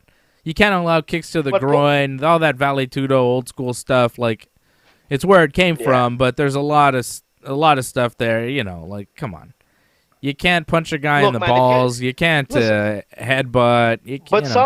But I would say, how about this? Yeah, some martial arts allow it, but, you know, I don't think it's good. No, allow it, that they train for it. Like, if you look at, like, Shaolin, like, Kung Fu and whatnot, if you look at any of, like, those training methods of the past, you can go on YouTube and you can search it. I mean, they used to train, like shots to the nuts, kicks to the nuts. They carry, like, freaking rocks with their balls. If you're spending your days practicing getting kicked in the balls, you're not practicing how to choke guys and put them in arm bars, so that when you're faced with that, you're getting choked unconscious. Like, hey, kick you in the balls all kinds, that's fine. I mean, kick me in the balls, it's going to hurt, but it's not going to put me out necessarily. You know, you got to choke me unconscious to put. I mean, it probably will put me out because, like, my balls are everything to me. But please don't kick me in the balls, is what I'm saying to you. Especially if you have a Manscaped, man. I don't. I mean, I guess if you have a Manscaped, you'd have some padding. But anyways. Anytime, bud. Okay. All right. We got another fight here. Montana De La Rosa coming up against Mayra Bueno Silva. And we're still waiting for the fight. No fight yet. They're just kind of showing stuff. I don't know what they're showing. They're showing a guy punching. They're showing Rozenstruik. Oh, is that Jairzinho? There you go. Yeah. Jairzinho fighting our man Cyril in the main event. Hands. Yeah, he's a big dude. Look at this. No, Cyril looks bigger than him. Well, he is. He's 6'4", man, and Jairzinho's only 6'2". And like, Jairzinho's a big man, but Cyril Gane is bigger, and you know it's going to be crazy, man. It's going to be. I can't wait for that fight. I got Cyril Gane by knockout. All right, we got Montana De La Rosa here coming up next. Come on. Versus win it for Anthony, man. Mayra Bueno Silva. I've got Montana by submission. I think she taps her. Listen, man, you know what? I think if there's any possibility, that could be one of them, man. If there's any possibility, that could be one of them. Well, strong look, statement. You're looking at it. Well, yeah. Let me break it down for you. Yes, that is a possibility out of many in a fight. Look, it's just like, you know, fighting. I don't know. Let's just say. Well, here we go. You got a wrestler and a grappler. What most people are going to want is that they're going to be like. Did you malfunction there? What just happened? Yeah, I did. I thought you froze, but it was just your brain that froze and had to reboot or something. What's going on there? I was trying to think of a grappler that got knocked out like recently, like, you know, TKO'd. But anyways, it's not coming to mind right now. What I was saying is that when you're looking at this fight, you get, like, most people are thinking that it's going to be a stand-up fight because they're both like grapplers in a sense, and generally that doesn't happen, you know. But most of the fights that we've seen recently, grapplers are always standing up and striking, and they're not grappling. Just like Munoz before, he's a BJJ black belt. He didn't do much grappling. He was all stand-up. It was ridiculous. So it's a possibility that your submission can come out, but as we've seen with most grapplers, the longest time now in the last, they're always standing up and striking, man. Yeah. Oh, it's Damian Maia. It was Damian Maia. That's what I was trying to think of when he got knocked out. Yeah. That was it. Speaking of grapplers getting knocked out, Freddie sent us some footage of Ben Askren boxing, and Fred's like, I'm putting money on that Jake Paul guy. Man, that was scary. When I saw that, I'm like, Fred, are you serious? He didn't look that bad. That's not what I said exactly. Boxing, I said I might pick Jake Paul. Okay. Sorry. And he didn't look good, man. I'm sorry. He didn't look good. Come on. No, he's not his striking game is not like his his elite stuff, obviously, but what are we comparing him to? Dave. What are we comparing him to? Just about any other MMA fighter.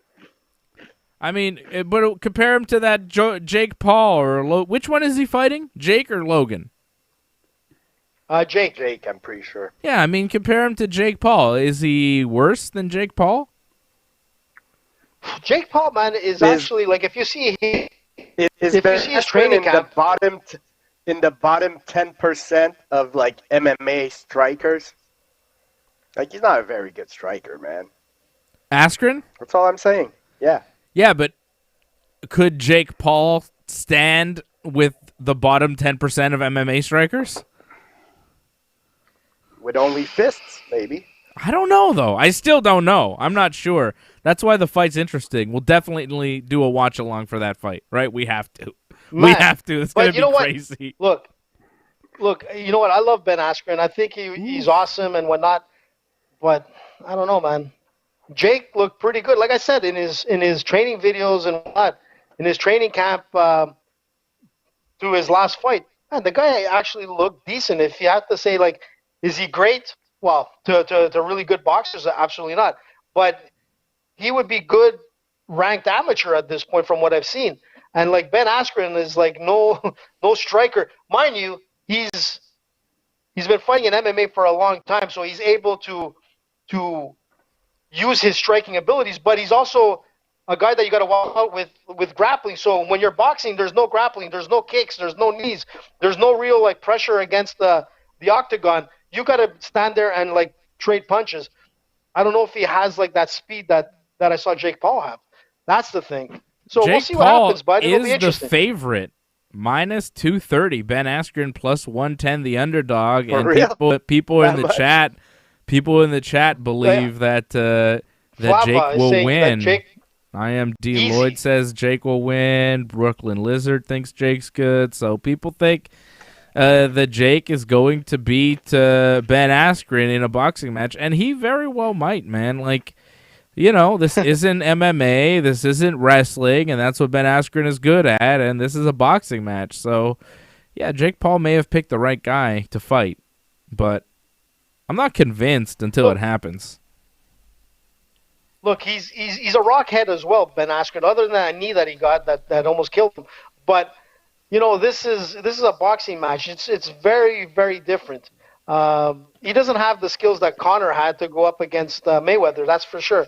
So there's one thing with Jake Paul. He's young, he's got a lot of money, and he has enough money to get like the best boxing instructors to bring him up to a level that, you know, most people take a long time to get to. So you can't count him out, man. Even like a YouTube rich kid, like, you know, he's technically he has 2 professional boxing matches under his belt. And you know what? He's fighting Ben Askren. If he beats Ben Askren, man, you know what? There's going to be a lot of other people coming out. I mean, he called out Nate Diaz. And what most people don't know is that Nate and Nick are actually like, they fought professionally in boxing. So yeah, they would beat him. You don't want to go that route. They would destroy him. Yeah, they would kill him. Because these guys know boxing. Ben Askren is not a good striker at all. Like, look at his fights. he always shoots for a takedown. Like he never fights standing up. Look, he'll throw the punch so he can get his takedown. Wasn't Montana De La Rosa the underdog when we talked about this fight on Thursday? Yes. Did we move the line? Because she's the favorite right now. Minus 130 the favorite. I'm pretty sure she was an underdog when we talked about it the other day, right? I don't know. Look at your picture parlay. Is she on it? I don't think AJ put the odds, though, on that. I'm just checking. There's the picture of the parlay. There's the odds. Oh, yeah? Let's see here. This fight is happening right now. It's De La Rosa versus... what's her name? Bueno Silva. Bueno Silva. She's a good Silva. The American versus the Brazilian. Someone's saying that Bueno is one of the hardest hitters in the division. Yeah? We'll see. We got to make our buddy athlete win his parlay. Let's go, Montana's got a reach advantage. Oh, good shot from Montana. Yeah, Montana De La Rosa. It was a pick'em, I think, plus 115. Or we had Montana De La Rosa plus 115. She's the favorite here, but I think a couple days ago she was the underdog. We changed it, man. Yeah, we did it. We moved the line. Now, I don't want to... You see, I'm not sure I want to mention it, but right now it's too late because I know AJ's going to press me on that. But I saw somebody that is imitating our parlay screenshots. Really? What? And I won't say anything else. Yeah. Come on, Freddie. You got to tell me now. Well, tell him off the show. Tell him off the show. All right? Wow. That's okay, man. Listen, good for him. Montana looking for a takedown, but Silva threatening with the guillotine. But Montana secures a takedown. Silva's grabbing the fence, and the referee's doing nothing about it. Montana's on top. Got the takedown. Hannah Montana. Those are short shorts. Take it easy, bro. Half your age. Easy there, Dave. Take it easy. She's literally Isn't that Miley half your Cyrus? age. Isn't that Miley Cyrus? Hannah Montana? Sure. Yeah. Yeah. Was she? What? You're like that fighter that calls her out there because he loves her. Who was that last week or 2 weeks ago? I forget. Yeah. What was that guy's name? Hearing that. I forget his name. He fought. He won. Well, come on, man. Grabbing the fence again. She's no good, that Silva. No bueno. You see the ref that's in? You see the ref that's in there? He was one of my refs for the. Man, she's grabbing the fence a lot. I told you. The ref is separating them, and is taking a point. So that ref there. He's taking a point. Well, yeah, good. Or is he just good doing move, man? I think he took a point. Let's see. Yeah, he took a point from her for grabbing the fence. Yeah, she was about to get taken down. Serious, man. He separates them. I mean, the takedown was coming anyways. It's not the first time. It's not the first time. No. But I was going to say is the ref did a great thing, and I was trying to finish off is that ref there was one of our refs for our Fight for Charity Jiu-Jitsu tournaments that me and Glenn did back in the days. He was one of our refs for the tournaments. Huh. He's very skilled in Jiu-Jitsu as well. Well. All right, then. Just an added note, man. Julian Marquez was the guy who called out Miley Cyrus. I was looking for that. Julian Marquez. Did she respond at least? I think she did, yeah. Probably. What? I like to call someone out then, if it works. Oof, Montana's Come looking on, good. ladies. She's landing some good shots. She's trying to get that takedown. She's having trouble taking her down. But I like that she's going for the takedown because I want her to win by submission, so who knows?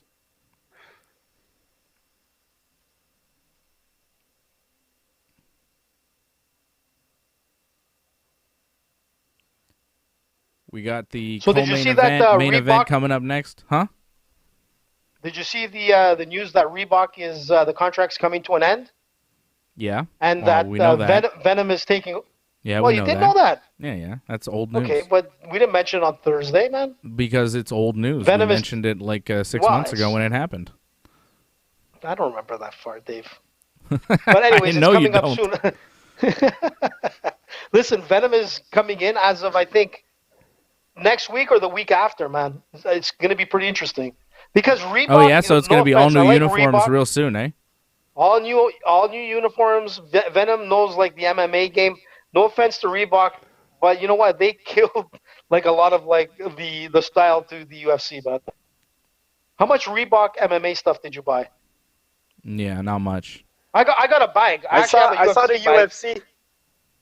The UFC had a sale this weekend there with a promo code. Like if you spend over $100, you could have 25% off. Because I get their newsletter, so I saw that, and I'm like, finally they get some type of deal like that. Anything good? I don't know. I didn't click. I just saw the email. Look, first round in the books. Is that who won? Montana? Yeah, close Montana one. for sure. I mean, won that she round. ate a couple shots, but I think Montana won the first round. Well, she did. She lost a point, man, automatically. Oh, yeah, that's true. That's true. There was the point loss, too. So it might even be a 10-8 round for Montana. That's what it is. It's a 10-8 on that one. Wow.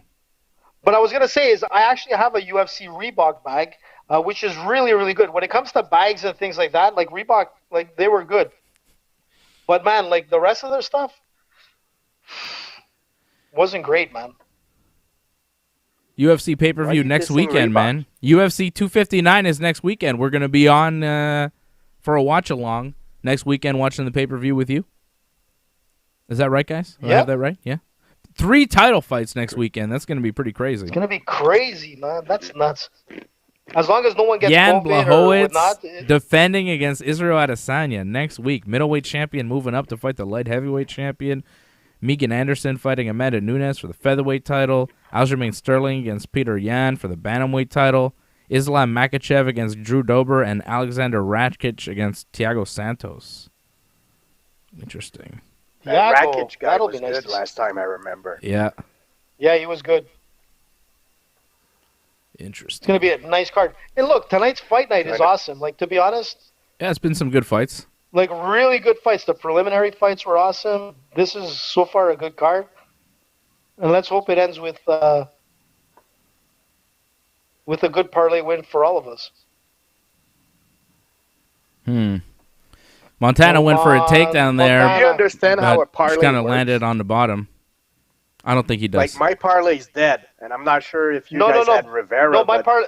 I didn't. No. I had two parlays, but the one that I put online, I didn't put Rivera. My parlay is still alive, man, and doing well. Good. Dave, you can pull it up if you want. All right. You see, Freddie, you gotta listen to my picks, man. AJ's got the picks. I'm curious to find out what Freddie knows about. What? Which is cool. Joe Rogan's stolen our stuff. Take it easy. So there's AJ's parlay. Montana's on the bottom, though. She's in trouble right now. She's eating some shots. She's on bottom. Yeah, but nothing. She's not in. Nothing. But she's not winning this round right now. Wow. And she's still fighting on bottom. And she gets back up. So there's AJ's parlay. He had Caceres winning. He won. He had Montana winning. She's fighting now. And he has Cyril Gane and Magomed Ankalaev as well. Still to come. We just need Magomed Montana and Gane to win, man. Let's go. Hannah Montana. Let's go. AJ needs this Montana victory. Well, I need it, and I want Anthony to win, so I want this. I need it, because I know that he took my parlay. Yeah, you need it too, man. We all need it. Freddie's gone already, man. Freddie's been, like, crashed and burned. Yeah, I think I had Montana on my parlay, too. I was very confident in Montana, and my confidence is going away right now. Her striking, as this round continues. Her striking accuracy is there. Is it? Like, it's good. It's the clinching game that I don't like so much. But yeah, the clinching and the takedown attempts are just not there at all. And she seems like she's tiring out, too. I think she won the first round, but the second round is for Bueno Silva. So far, yeah. Well, there's not by much, Freddie. But she lost there's the still a lot of time. point, so Bueno Silva. And I'm going to... No. She's winning now. Hannah Montana is coming through. Moment. There's Dave's parlay. I had Dustin Jacoby. He won the opening fight tonight. Here we go. I have Montana De La Rosa. Let's go, Hannah. I have Magomed and Cyril Gane. Here we go, Dave. As you can see, like she's taking control. She gets the takedown, and she's got top control, and that's enough. She's got a mount to win this round. Let's go. Is it enough to win the round? Maybe. Top control, landing a lot of shots on top. She's got full mount. If she wins this round, she's in a really good spot to win the whole fight. Yep. Come on. And if she wins by submission, then I cash in big time because it's like 3-1. Do it for Dave. Daddy needs a new pair of shoes. Daddy needs a new pair of shoes. I didn't buy the new Yeezys today, okay? Daddy needs some money, Montana. Let's go. How many Yeezys can you have, Dave? I don't know. I could have like 100 pairs if I don't know. Why? We should get a sponsorship with them, man. With Kanye West, that'd be nice. Hey, Kanye. Hook me up. Didn't you say you wanted or with Adidas? With Adidas. I saw my man D. Lloyd who said he liked my Adidas jacket. This is an Adidas jacket, and it's really nice too. It's like soft. It's like velour-y, you know. It's like old school, man. Yeah, it's real old school style. It's like from the 70s, like 90s, but it's not. I don't know about that. Let me see. It looks more like late 80s, early 90s, man. Anthony doesn't like the new Yeezys. Which new Yeezys? The ones that released today? Won that second round. I'm seeing Anthony on the chat doesn't like the new Yeezys. Yeah, Montana looked really good in the last 2 minutes of that round, and she's finished on top in full mount. I think she won the second round. She won the second round. Big takedown. 2 rounds. The third round, man, as long as she doesn't get submitted or knocked out, and she did well, man. I think she's going to come out good on the third. Well, she's definitely in control because she won the first round probably 10-8, and she's won this round now 10-9, so she's way ahead on the scorecard. She just needs to survive, basically, the third round, and she should come away with a victory. And look, she was able to take her down. She got that single, got her to the ground, and she was able to keep that top control. So if she's able to do the third round the same way, she's going to win that round. She was just like... I want the submission, though. I want the submission, okay? What is that, Dr. Pepper? Freddie's drinking Dr. Pepper. Delicious. Damn. Dr. P. Little DP. Little DP in your life. She has a little swollen eye, Montana, but that's okay. Nothing wrong with that. Yeah. Bueno Silva hits hard, but I think she's at a speed disadvantage with Montana. And also the reach is playing a factor. Montana's just got to be careful. Where she's good, Silva is in that clinch. When she has that clinch and she's got her like really like head control, she's dangerous. Yeah. But other than that, man, she's not. Her kicks strong. Have been okay, but not strong enough to get out of like the top control that De La Rosa had in the second. Yeah, on the ground, De La Rosa looks really good. And you can see, that's where she wants to go. She's looking for that takedown. And she's been looking for that takedown the whole fight because she wants to be on top of Bueno Silva. She feels that's where she has the advantage, and she's not wrong. That's where she's had the advantage. She's pressing against the fence again. Yeezy 451. Let's go. Have I seen those? Oh, yeah, I did see the Yeezy 451s. Those are the ones Anthony doesn't like. They do look a little crazy. Doug says lots of shameless plugs. Reminds me of the scenes in Wayne's World, which was an awesome movie, by the way. I love Wayne's World. Canadian boys, man. Takis. Very good chip. I've never had those. They're real spicy, right? Well, I take the Fuego ones, so yeah. They're great.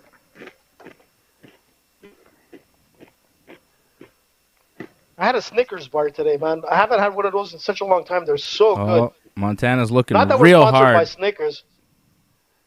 She's going real hard for that takedown. And she gets it, That's what she needs to but only for a moment.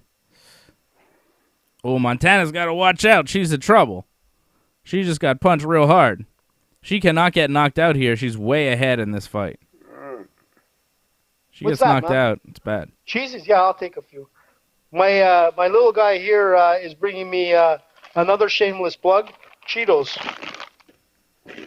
Chips of Champions. That's good. Look at these things, man. Like a mangled penis. Ugh. That's a weird thing to then put in your mouth. I'm shameless, man. That's a very strange thing to say before you shovel it in your mouth. Look at this orange mangled penis I'm about to eat. Disgusting. I'm trying to find a good picture of the Yeezy 451s. What the? Well, I Googled it, and they're not pretty. They're ugly. Yeah, they're not great. I don't love them, but, I mean, I could see myself buying them and wearing them and thinking they're amazing. You know? No. That's just me. They're crazy Sorry, looking. Doug. Sometimes my jokes, I forget there's kids. Look at those things. Good God. Those are nuts. So who gets the money for the Yeezys? Kim I kind of or want Kanye? them. I think Kanye gets it. Freddie, you Come were on, right about Kim. the UFC code. They just put it on television. Kim can't get all the Yeezy money. I mean, that's not right. Kim's got enough money from her fashion line and her emojis and all the other things that she does.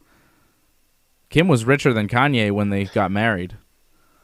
I wonder how that's going to go. I hope Kanye's all right. People are just giving too much, press to Kanye. There's too much focus on Kanye. I haven't really seen much of him, but I worry about the guy. He's got mental health issues. He's going through a divorce. It's not easy. He's got kids. I just hope he's all right. I'm a big fan. I love his music. I love his music. I love his shoes. I love everything he does. I've been a big Kanye fan for a long time. Johnny North. We'll get Wally to come in from Ireland as well. Yo, if Montana De La Rosa somehow pulls off a submission in the last 30 seconds, I will 100% buy the Yeezy 451s, okay? All right? According if to she pulls Google, it off. Kanye is worth $1.3 billion, so I think he'll be all right. I think he'll be all right, but I mean, if you're worth 1 point whatever billion and somebody takes half, you're still going to be pissed. And they said, why would she take half? Like, he needs to take half of her money. I think he might. I think he might. Yes. What happened? Hannah Montana pulled it off. I think so. She got a takedown late in the third. I mean, I think she won the fight. She won the third. Yeah, she got the decision win. But you know what, Dave? She could have, if she was a little bit more a little bit more aggressive, she could have went for a possible submission at the end there. Well, Montana De La Rosa looks like she's pulled it off by decision here. She should win it. And that was another big pick on our parlay that comes through, so that's pretty good. Another win for the Ringside Report team.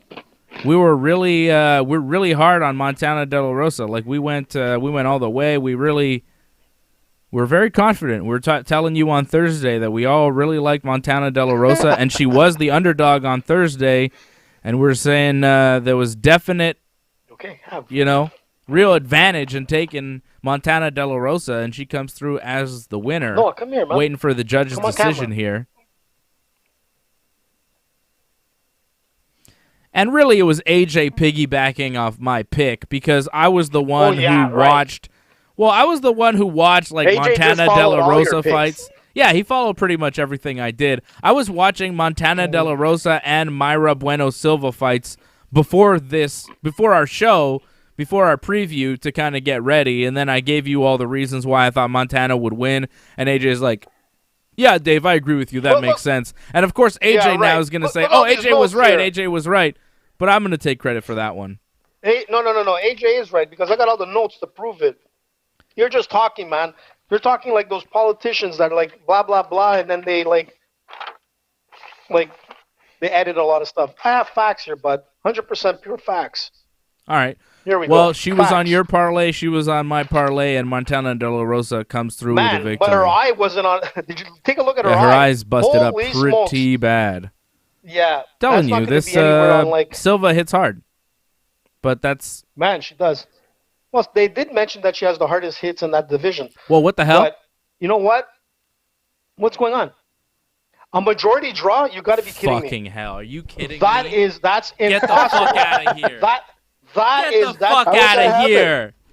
What? Get the fuck out of here. That is the most draw? ridiculous. She fucking won. That's impossible. That is ridiculous. She lost the point. I'm just happy because you guys laughed at me when my parlay fucked up, so. Yeah, but you know what? This doesn't make sense. Man, every bookie, like, just won right now.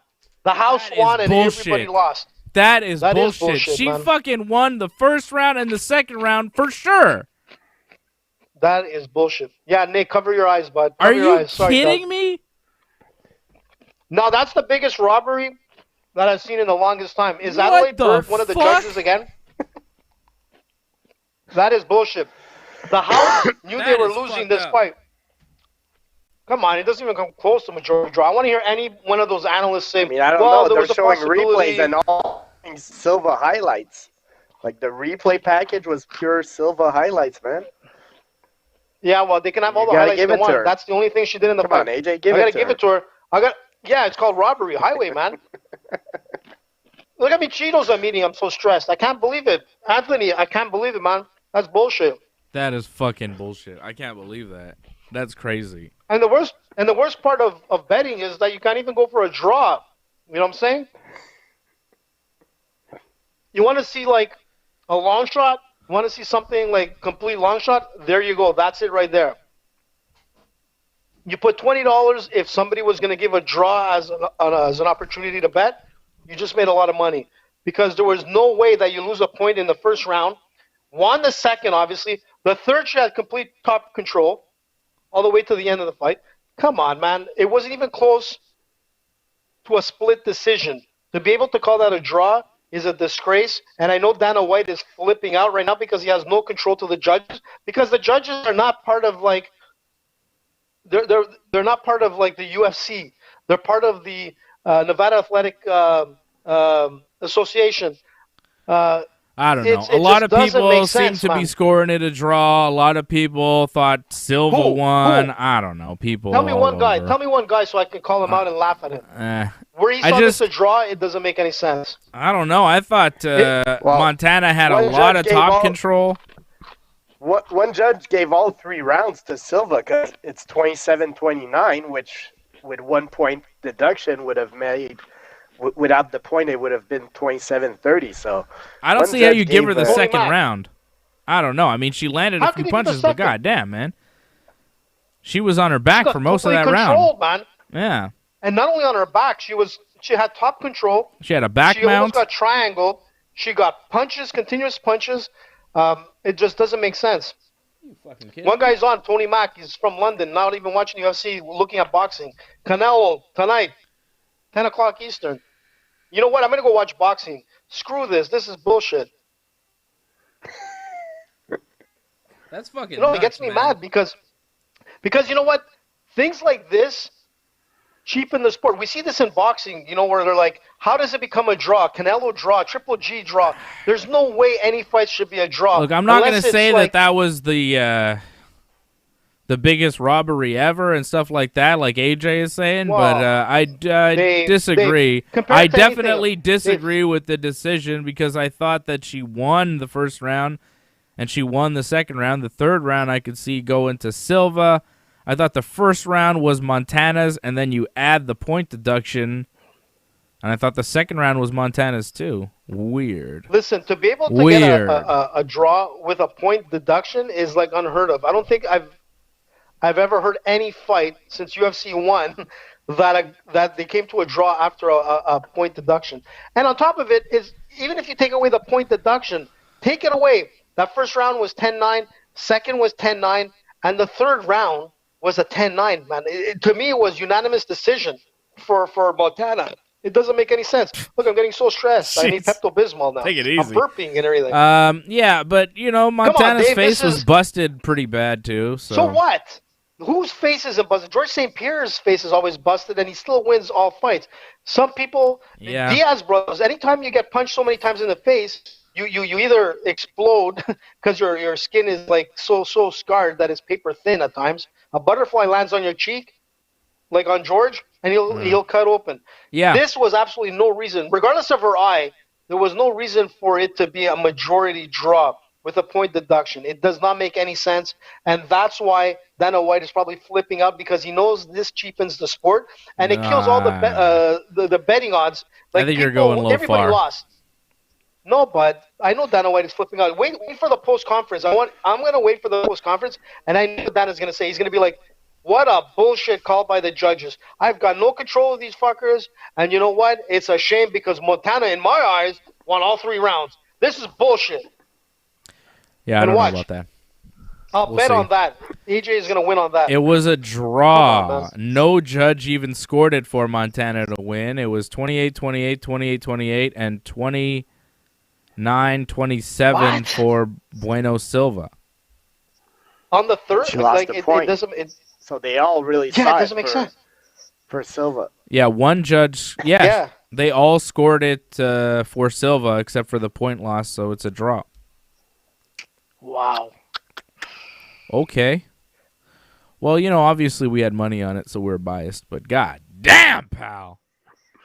But you know what? Even if if you had no money on it, I mean, it doesn't take that much of knowledge in combat sports to realize okay, even if you don't know what jiu-jitsu is and top control and whatnot, obviously these judges don't know that, because if they would have understood that there was complete control, in the grappling techniques, they would have understood that she got octagon control. But obviously these judges, man, they're looking at it from a boxing perspective, and this is what happens. And even again, her boxing wasn't that great. She was only good in the clinches. Silva was only doing well in those clinch, and it wasn't enough. It doesn't make sense, man. What a bad call. I've seen some shitty calls, man, but this, Dana White would say, is so fucked up. I've ever seen. I could see it. I think this is so far. This is the worst one. I was surprised. I was really surprised, but look, shit happens. We were saying a bad call about not even an hour ago. We were saying Anderson Silva with Michael Bisping. When Anderson Silva kneed Bisping, he was knocked out. Yeah. He was asleep. By the way, I thought Bisping won that decision. You did? Yeah, he did. I agreed, Silva, but that's so fucking up where he stopped fighting, and Herb Dean had to tell him, you got to continue fighting. But I remember I gave that fight to Bisping the rounds. Freddie, if I knock out somebody and his eyes go back and he's actually out, I'm not going to go. You got to keep fighting, right now, until the ref tells you Derek to stop. Lewis, I know, but it's also a matter of the guy is out. And we see this in jiu-jitsu a lot, where you can put somebody to sleep and they wake up and they actually think they're still fighting, but they've been snoring. I've seen that so many times in jiu-jitsu where you're done. You let go of that choke. And when you knock someone out, being in a Muay Thai, kickboxing, and MMA, when a guy is out, he's out. You don't need to continue. It's evident that the guy is out. And that was a big robbery from Silva. We were talking about that earlier when you weren't on the show. That was horrendous. You gotta keep on fighting, man. I agree with you when you got to keep on fighting. But the thing is that when someone I'll be right back. Out, well, the round was over, though, right? With Silva, you're talking about? Yeah, the Anderson Silva Bisping fight. You couldn't really keep on fighting because the round was over. It's not like Anderson could go jump on top of him and finish him. Hold on a second, AJ. I lost you. As long as there's that second, still in that fight, and he's knocked out. He collapsed over. His eyes were rolled back. It's over. It's done. Look, Herb Dean, in my opinion, made a bad decision, and Silva should have won that fight. But tonight, it's not the fault of the judges. The judges actually did really well, even awarding a point deduction from continuously holding on to that octagon, which he did absolutely right. That was the ref. Yeah. But, come on, Dave. Look, man, I know you're mad, and I know your parlay got all screwed up, and mine did too, and I'm mad, but, I mean, I could see it. I'm not, crying robbery here. It's not like I am, it's man. the craziest thing I've ever seen. Majority draw in boxing is horrendous. Every time there's a majority draw in boxing when it's a high-level fight, people are just, moaning and what the fuck? You know what I mean? There's no way anything could be a majority draw unless both opponents knock each other out and they both lost. That's it. Unless they're both submitted somehow or another or they're both knocked out, that's the only way I can say it's a majority draw, man. It does not make sense. In combat sports, there should be one over another, even if it's like a slight. All right. I get it. You're mad. Edge. I get it. Done. I'm not mad. I'm mad at the judges because the problem is that they're looking at this as a boxing match and not looking at it as an MMA fight. Because if you looked at it as an MMA fight, you would have seen all the ground control, which was enough to fight. Especially the first round was an automatic win. The second round was obviously, in most people's eyes, it was a win. She had all top control, man. Controlling, almost went for triangle chokes. She was pounding her. There was enough for her to win that second round. Even if she lost the third round badly, she still had enough to win that fight. Yeah, I thought so too. I thought so too, but I don't know. So you know what? Any analyst out there, I don't give a shit who it is. A lot of people and you can tell me their names. Scored it for Bueno Silva. I'm just looking. I don't want to name their names because it's just a lot of them, man. A lot of people. Are you talking about analysts scored or it for Silva. Analysts. Fans or analysts? Analysts, because fighters, they're full of shit, fans. Those analysts. They never listen. A lot of those guys, and you mentioned a few names. They're analysts for MMA. They don't even know anything about martial arts. They don't even have a basic white belt in karate. These guys are basketball enthusiasts. They're fucking hockey enthusiasts. I don't go into the hockey world, and I love hockey. I've played hockey, a lot in my life. But I'm not going to go up against Chris Nyland and start talking about, even Tony Marinaro and all those guys. Yeah, whatever. I'm not going to start talking about? Okay, I don't give a shit about hockey. I don't want to hear about that shit. Yeah, but these analysts don't have... No, man. Some of these analysts are a little bit, lost. Analysts don't always know what they're saying, but the fighters... I've seen some fighters score it for Silva. I saw one before. I'm trying to pull it up for you, but I don't have it. But yeah, I don't think... I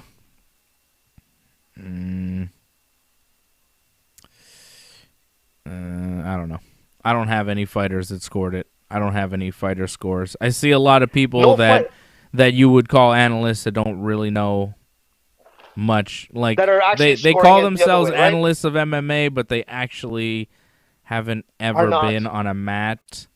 No, I don't think that you have to be a world champion fighter to.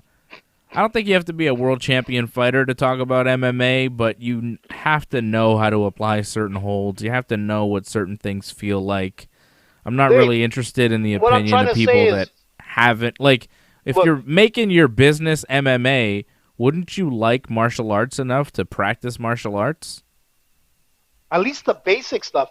But that's what I'm trying to tell you. In Canada, in any small hometown area where there's hockey and people watch any major hockey team or even junior majors, most people have played hockey and they understand the game and they're able to put in their 2 cents and say that was a shitty call, this and that and whatnot. Right. And the analysts that are playing or talking, I should say, are former players, or they can be.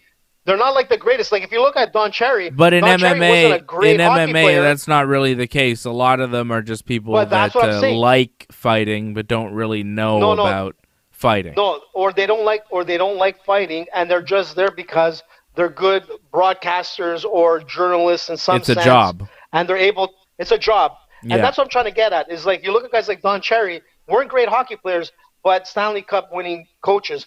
But everybody has some level, and anybody that's commentating, the regular people, have actually played the game. But when you're an analyst and you haven't played the game or even taken the basis or the basic art in MMA, whatever it could be, karate, taekwondo, I don't give a shit. They don't even have that, and they're commenting, and especially in the grappling arts. If you haven't had any grappling art understanding, you cannot see it as a mixed martial art, man. It doesn't make sense. And that's why those boneheads, those guys that are talking that it was a draw, have no clue, man. Go to basketball, go to NASCAR racing, and go to the rest because you know shit about mixed martial arts.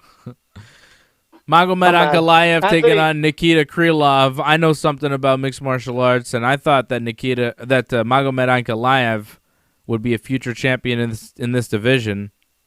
You but did. sometimes I'm years wrong. Ago. Just because I know things sometimes doesn't mean that I'm always right. You know, things happen.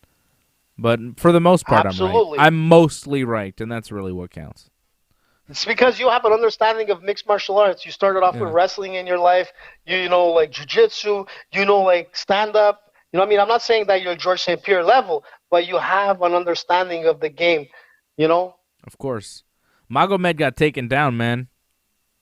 Yeah, which is kind of Krylov surprising. is pushing hard. Yeah, I'm surprised. Well, it's still early in the fight. Krylov hasn't done much with the takedown. Krylov has to go hard right off the bat because the thing with Ankalaev is his cardio is like sick. And you know what? We'll see how it goes. Maybe they'll call this a draw as well. Make it Everything's a draw from now on. Everything's going to be a draw. Everything's a draw. That's going to be my thing, man. It's a draw. Like, you don't even have that option in Bet99 to put a draw. You know what I'm saying? Like, it's... You don't have the option? It's like the three-legged horse that won the race. No, there's no... I didn't see any option for a draw. And most places don't have that option for a draw.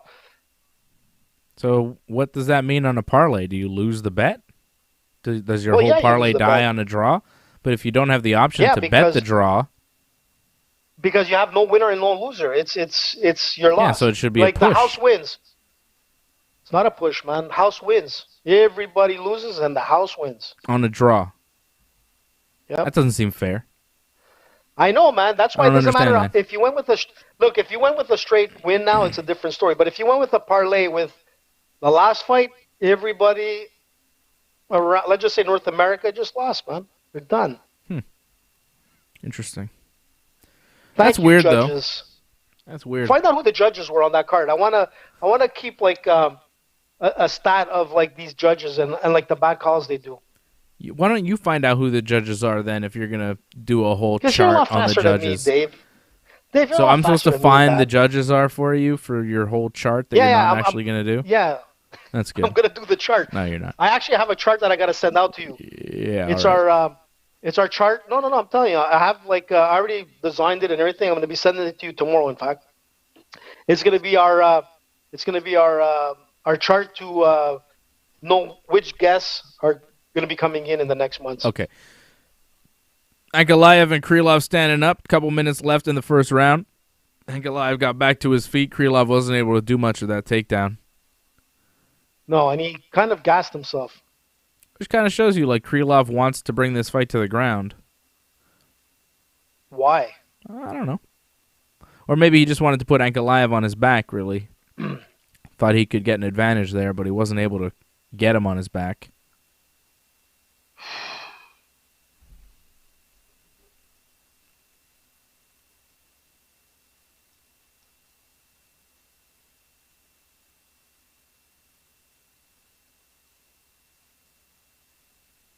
I mean, Krylov is no joke. He's solid.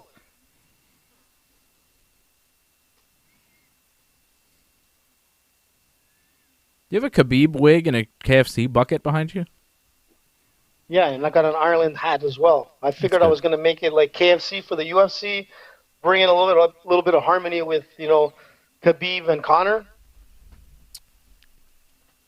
My Ireland hat. I see. And the Khabib hat. I see. Yeah, so you get it, Ireland. Trying to bring the peace. This came all the way. This is actually from Ireland. Thank you to Wally who gave me that hat. Oh, by the way, if you want to see another podcast other than ours, Money to Burn. Awesome podcast. Money, number 2, Burn. B-Y-R-N-E. Ankalaev now going for the takedown in the final seconds of the round. He's not going to have time to get it. Interesting first round, man. Yeah, I don't know. Close. But the strikes... You know what I would say? I would call it a draw. Like I think it was a draw. I'm going to say that first round was a draw. Like this. I'm going to call everything a draw from now on.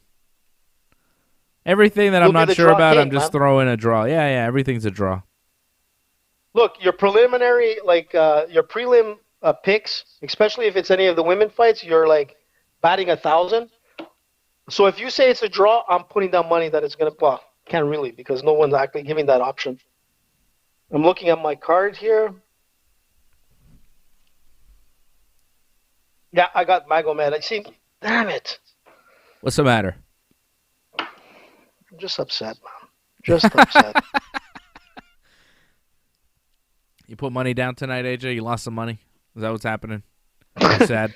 Douglas says we just noticed Khabib here on top of Colonel Sanders. Yeah. When you come to the AJ house, man, there's all kinds of shit that happens here.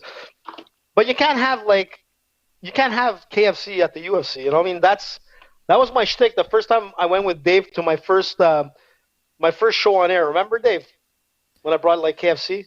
Yeah, our first watch along. I think you brought KFC or something like that. Our first watch along. Yeah. Yeah. That was at your old place, man. It was so much. It was fun, man. We had a good time. Back when we could be in the same room. Ooh, Ankalaev coming on strong. Look, man, when this guy, they're giving it a 10-9 to Krylov in the first. Some people, what? These analysts, AJ, your favorite.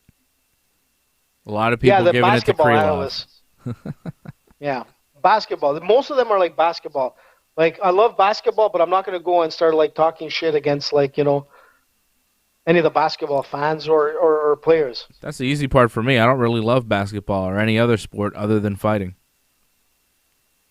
Well, you're allowed to, but I mean, I love basketball. I don't really care about any other sports. I don't love it more than like the UFC or whatnot, that's for sure. MMA is my game, but or jiu-jitsu or any of the other combat sports. But like I respect basketball, hockey, football. I'll watch it for sure. I won't watch it. But I'm not going to go there and like talking shit about the sport like as if I'm a pro. No, I'm just going to avoid it because I don't care. Man. Ankalaev, when he throws those combinations, man, they're right on the money, man. It's really rare that he loses like a punch. Even when he's backing up, he's connecting.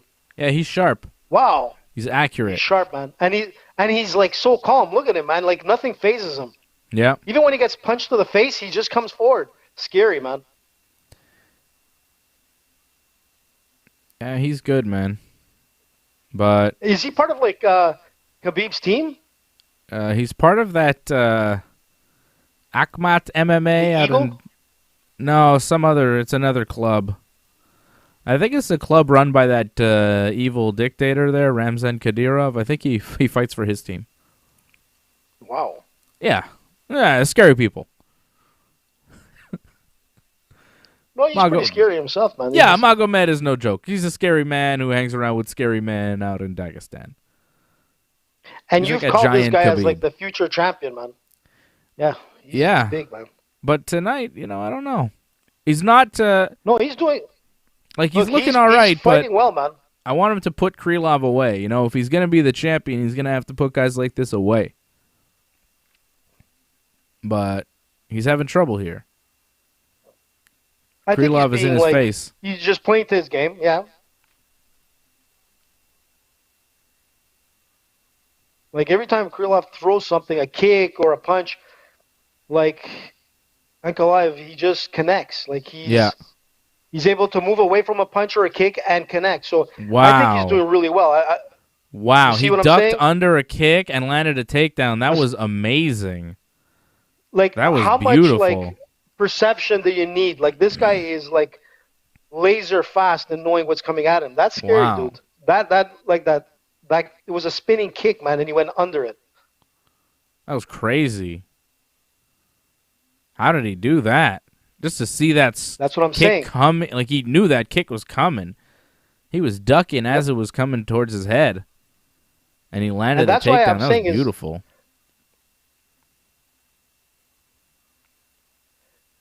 And now let's see his jiu-jitsu game here.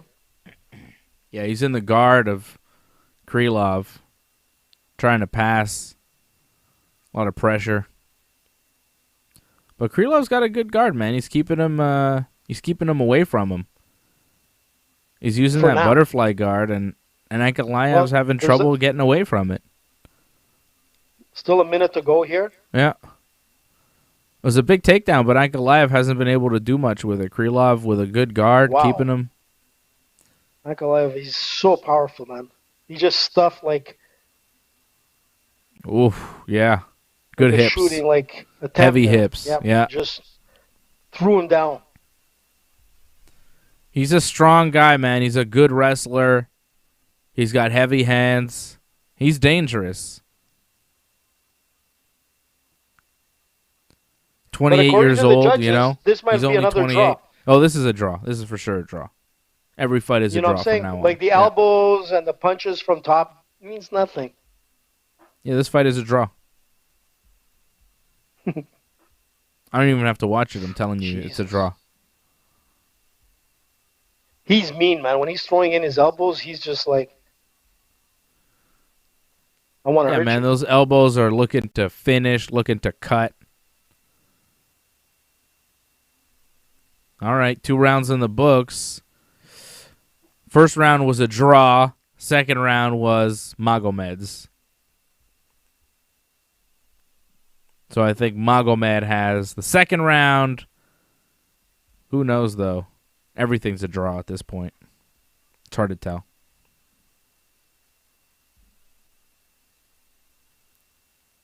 Oh, I think Fred's back. Where did Freddie go, man? Oh, he's got a kid to deal with. Maybe you guys are still sour, I see. What do you mean? Yes, we're still sour. Well, AJ's still sour. Everything's a draw. Well, everything is a draw. That's right. Well, the first round, I couldn't tell who won the first round, so I'm calling it a draw. I'm still mad. That's right. Like, how can you not be mad, man? Well, AJ's really mad. AJ's really mad. I'm just mad because, like, it didn't even come close to, like, a split decision, man. That's what kills me.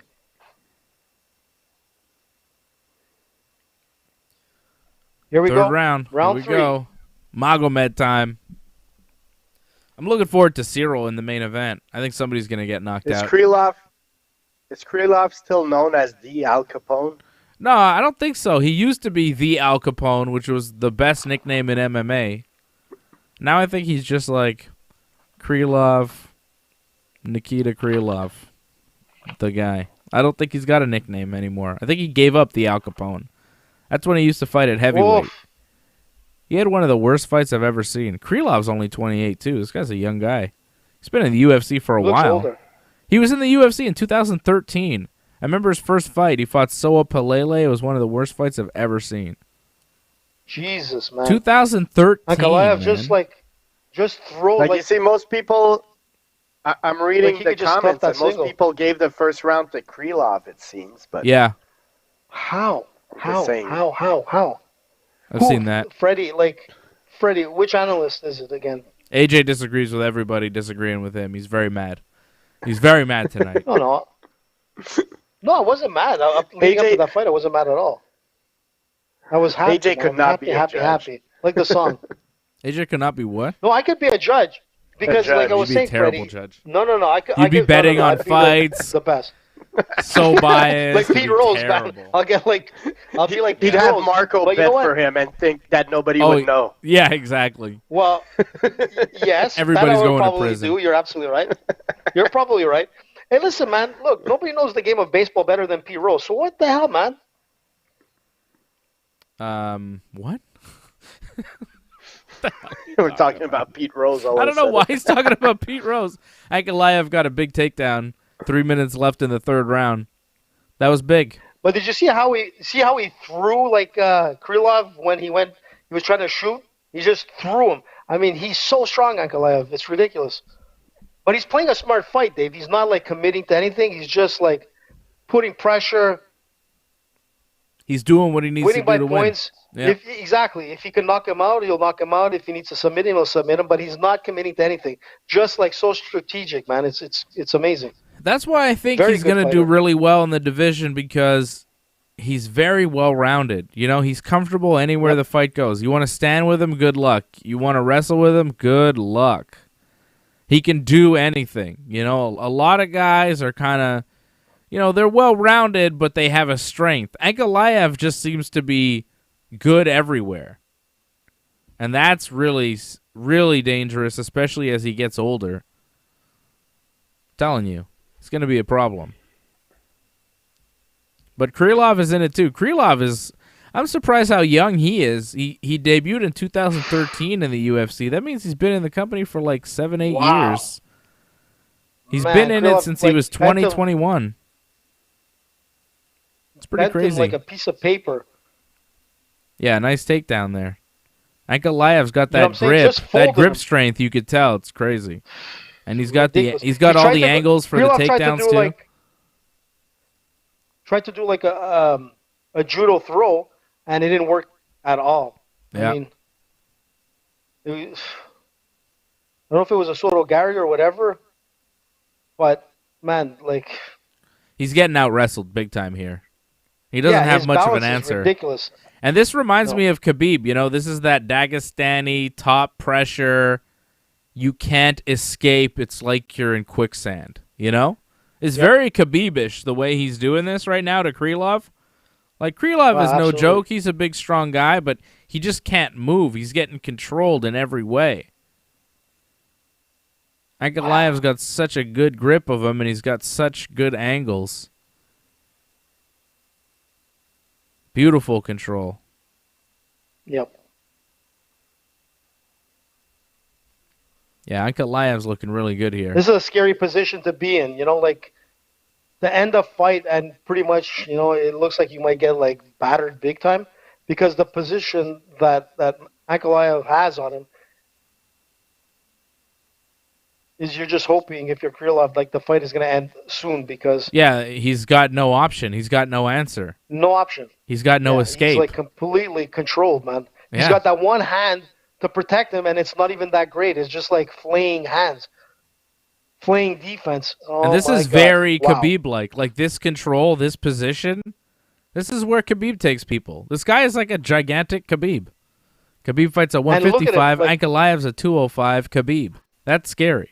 Three of like top pressure, grappling, you name it, and he doesn't even look like he's out of breath. Now that's scary. Yep, that's a championship fighter right there. Yep, and he looked good, was man. Like, I don't know if you noticed, but like he's walking to his corner and he's like holding onto his shoulder, like he must have had like some serious like pressure on that shoulder at the end there that might have fucked him up a bit. But definitely some shaky moments in the first round. You know, Krylov was in there, but as the fight wore on, Ankalaev just put that pace on him, and those takedowns were really big too. The striking wasn't working so well for Ankalaev, but those takedowns were huge. Well, just the control he's got on top. No, I mean, it was okay, but not as successful as he was with those takedowns. I mean, once he had a takedown, he kept that takedown, and Krylov couldn't get out from under him. Dave, I disagree, man. He didn't waste any punches, man, because when he threw, they connected. There were very few punches thrown that he also did not got connect. hit though too. Sure, but it didn't phase him. He would get like a cement head, man. He got punched and he didn't back up into defense. He continued forward. Like it's like, okay, you punch me, no big deal. I'm coming forward, and he connected, connected, and then continued. It was like nothing phased him. There was nothing that phased Ankalaev in this fight. Yeah, he's tough. Look at the he's face. Durable. Look at Krylov's face. He took his soul, man. You could see it in his face. So Ankalaev won, right? No, I really thought Montana won the last one. I was like, I don't know. I think it's a draw. 29-28 unanimous decision, Magomed Ankalaev. Another win for Magomed Ankalaev. This guy unanimous. Looks good, man. Yeah, all three judges scoring it for Magomed. I'm surprised they didn't give it a split. Big win for Magomed. Big win. Keeps on winning. This guy is a monster. Dave, you've been calling this guy for a long time, so I'm on your hype train, bud. There you go.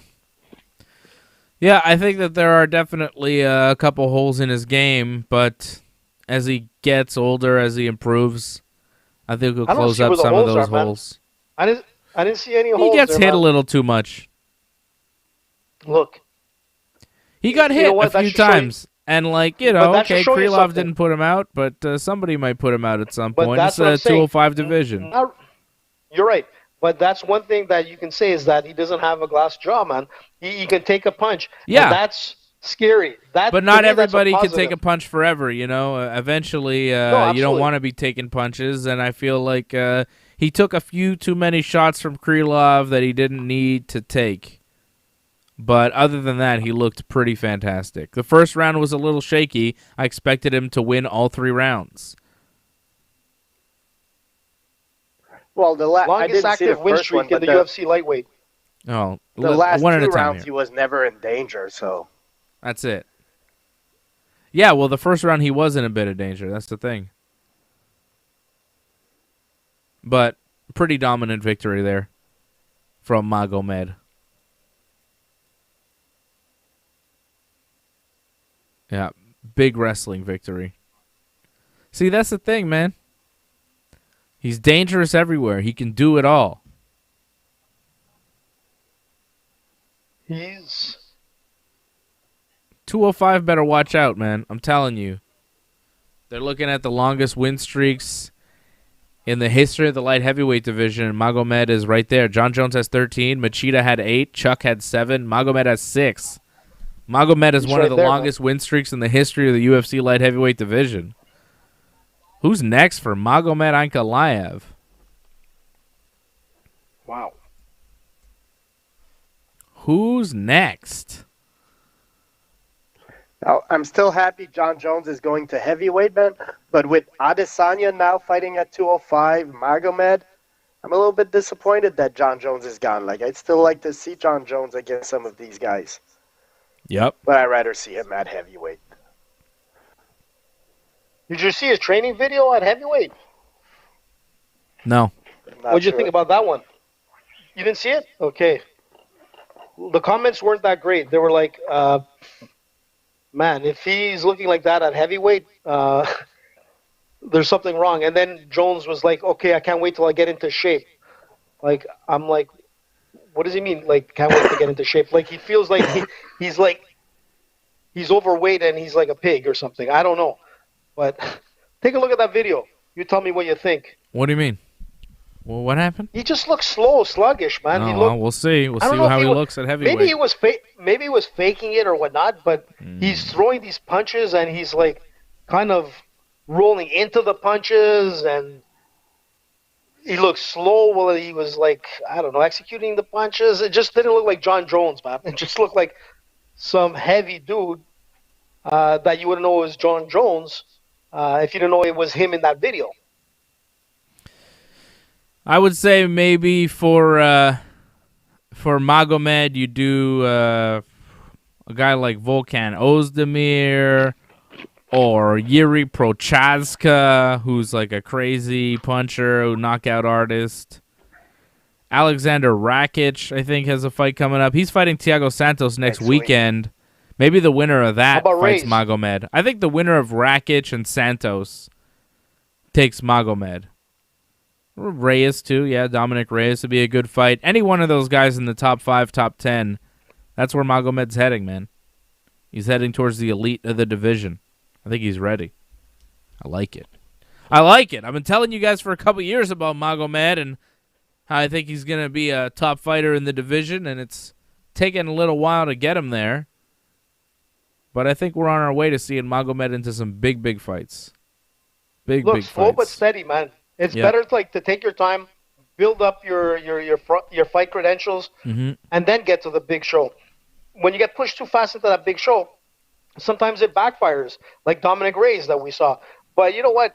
Like we've been calling a couple of guys for a couple of years, and obviously Ankalaev is one of them that you called, and Cyril Gane is another one that we called. We called like Cyril Gane before any other show in North America did. We were there. Dave, pull up that picture, man, to prove it. We were calling Cyril Gane, and hopefully tonight he delivers. But from what we've seen in the past and what he's already performed as a heavyweight with 2 submissions, man, the guy has a heel hook in the heavyweight division, which is amazing, man. This guy is the real deal, and he's a big boy, super nice guy, and I hope he really wins tonight. Not just a victory, but like an impressive victory, because it'll be great for that heavyweight division. But we called Cyril Gane almost 2.5 years, 3 years ago. Yeah, well, we were lucky because he was the heavyweight champion of the local MMA promotion here in Montreal. But so he was that helps. He was that not helps in the that UFC. Cyril was like the local champion here, so we got to see him fight quite a bit. That helps. Right, but yeah. but he wasn't in the UFC, and there's a lot of guys that are But it fighting wasn't across local, Canada and the remember? It United was States. like, according to Sorry, the Fred. promoter, it wasn't local, man. Okay, I don't want to go there. There you go. There's our Don't let picture him with hate Cyril. Hey, weird. I'm wearing There, the same jacket that I'm wearing right now in that picture with Cyril. Oh, it's so strange. It never changes, man. Yeah, that's the And only look at that, jacket I the same have. Haircut. Weird. Look, the same haircut. You've got Cyril Gane, you've got me, you've got Muscles Marco, and who's missing? Freddie. Freddie's missing there. Where are you, Fred? How come you're not in that? What happened? Well, once the event finished, I went home and I didn't play groupie. Yeah, Freddie took off. Oh yeah, AJ was my ride, so I had to stick around and take pictures with him for a while. I think. And then the worst part of it, the worst part of it all, Freddie, is I walk out and I have a ticket. I got a ticket at that event. It cost me because there was no I think it was parking like $52. nowhere. I remember. It's such awful. bullshit, man. I should have sent the bill to Stefan and say, you know what, man? You want us to talk about your fighters? Pay my bill. This is a good picture. Because, I like this one. This is great. Freddie It's with like the pizza. Fred That's with from, pizza. Fred with pizza. I just like Fred happily with pizza because you could tell Fred is genuinely happy that he's got a big pizza and he's about to eat some pizza. There's real. That's from Altos. I don't know. Yeah, that's Altos Pizza, man. That's good pizza. The best comes Cyril Le Bon Gamin again. excellent pizza. Here comes Cyril. It's Cyril time. Come on, Le Cyril. Bon Gamin. Let's go Cyril by knockout. That's what I'm Bon looking for. Gamin, which in French means, which I learned myself, is like good boy. Yeah, good boy. He's a good boy. He is, man. He's so calm. He's like, Noah, come and take a look. It's He's a Cyril gentleman. Gane. He's a gentleman, man. His last fight. That's right. This is the main event. Cyril versus Jairzinho. And let's not forget, he's had a tough, year. I mean, I'm not sure if he had COVID, but he had some kind of, weird lung infection that Who did? took him out of a couple of fights. Cyril Gane, remember? He was Really? hospitalized and all that. He had, and they didn't say it was COVID because I think it was a little bit too early, but if you notice on the side of his chest there, I mean, he's got some nasty scars, but I don't know if it's anything that looks like staph to me, to be honest. Like staph scars. Yeah, those look like staph scars. Uh-oh. Jesus. AJ's Dr. always, he's always diagnosing things here on the show. That's staph. That's a broken leg. That's COVID. COVID. Yeah, AJ is a medical doctor. If he's got a pimple on his back, man, it's like, you better Staph. get that checked right away, bud. Yeah, especially AJ if you're is Go wrestling. see Dr. AJ. He's going to tell you got 3 months to live. That's right. And you have staph. If you go you see got Dr. staph. AJ, he's going to tell Everybody you have has staph. staph. Everybody has staph. I had a toe injury, Listen, I had staph. and AJ was like, yeah, it's going to be there your whole life. It was better in 3 days. Yeah. No, it'll get better, bud. But you always have that weird. I get weird feeling in your foot. It depends how many times you break it, man. All right. Dr. AJ. It's the last time I listened to your medical advice. Listen, I always tell you, man, if you're gonna grapple, tape up your fingers. Here he comes, man. Is the Canelo fight happening Jairzinho. yet, Fred? Well, Buffer is announcing some people. Where? I think they just finished Sure, the not me. anthem. No, Yeah, there okay. you go. Here is Jake Allen is Jairzinho. looking good so far. I got a double screen going. Yeah, I saw that comment Jake too. Allen. Who's Jake Allen? Is he a fighter? Is he a boxer? I have no idea who that is. Sure. Jake Allen is a goalie. Oh, he's a goalie for hockey. Oh. Noah's over here. He knows everything about hockey. Here Why comes do Big you care Jairzinho. about Up at the Jake top Allen? there. What are you saying, Fred? Jake Why Paul? do we care about Jake Allen? I don't know. Somebody, Doug, I think Doug was talking about him, saying he was looking good. I don't know who he is.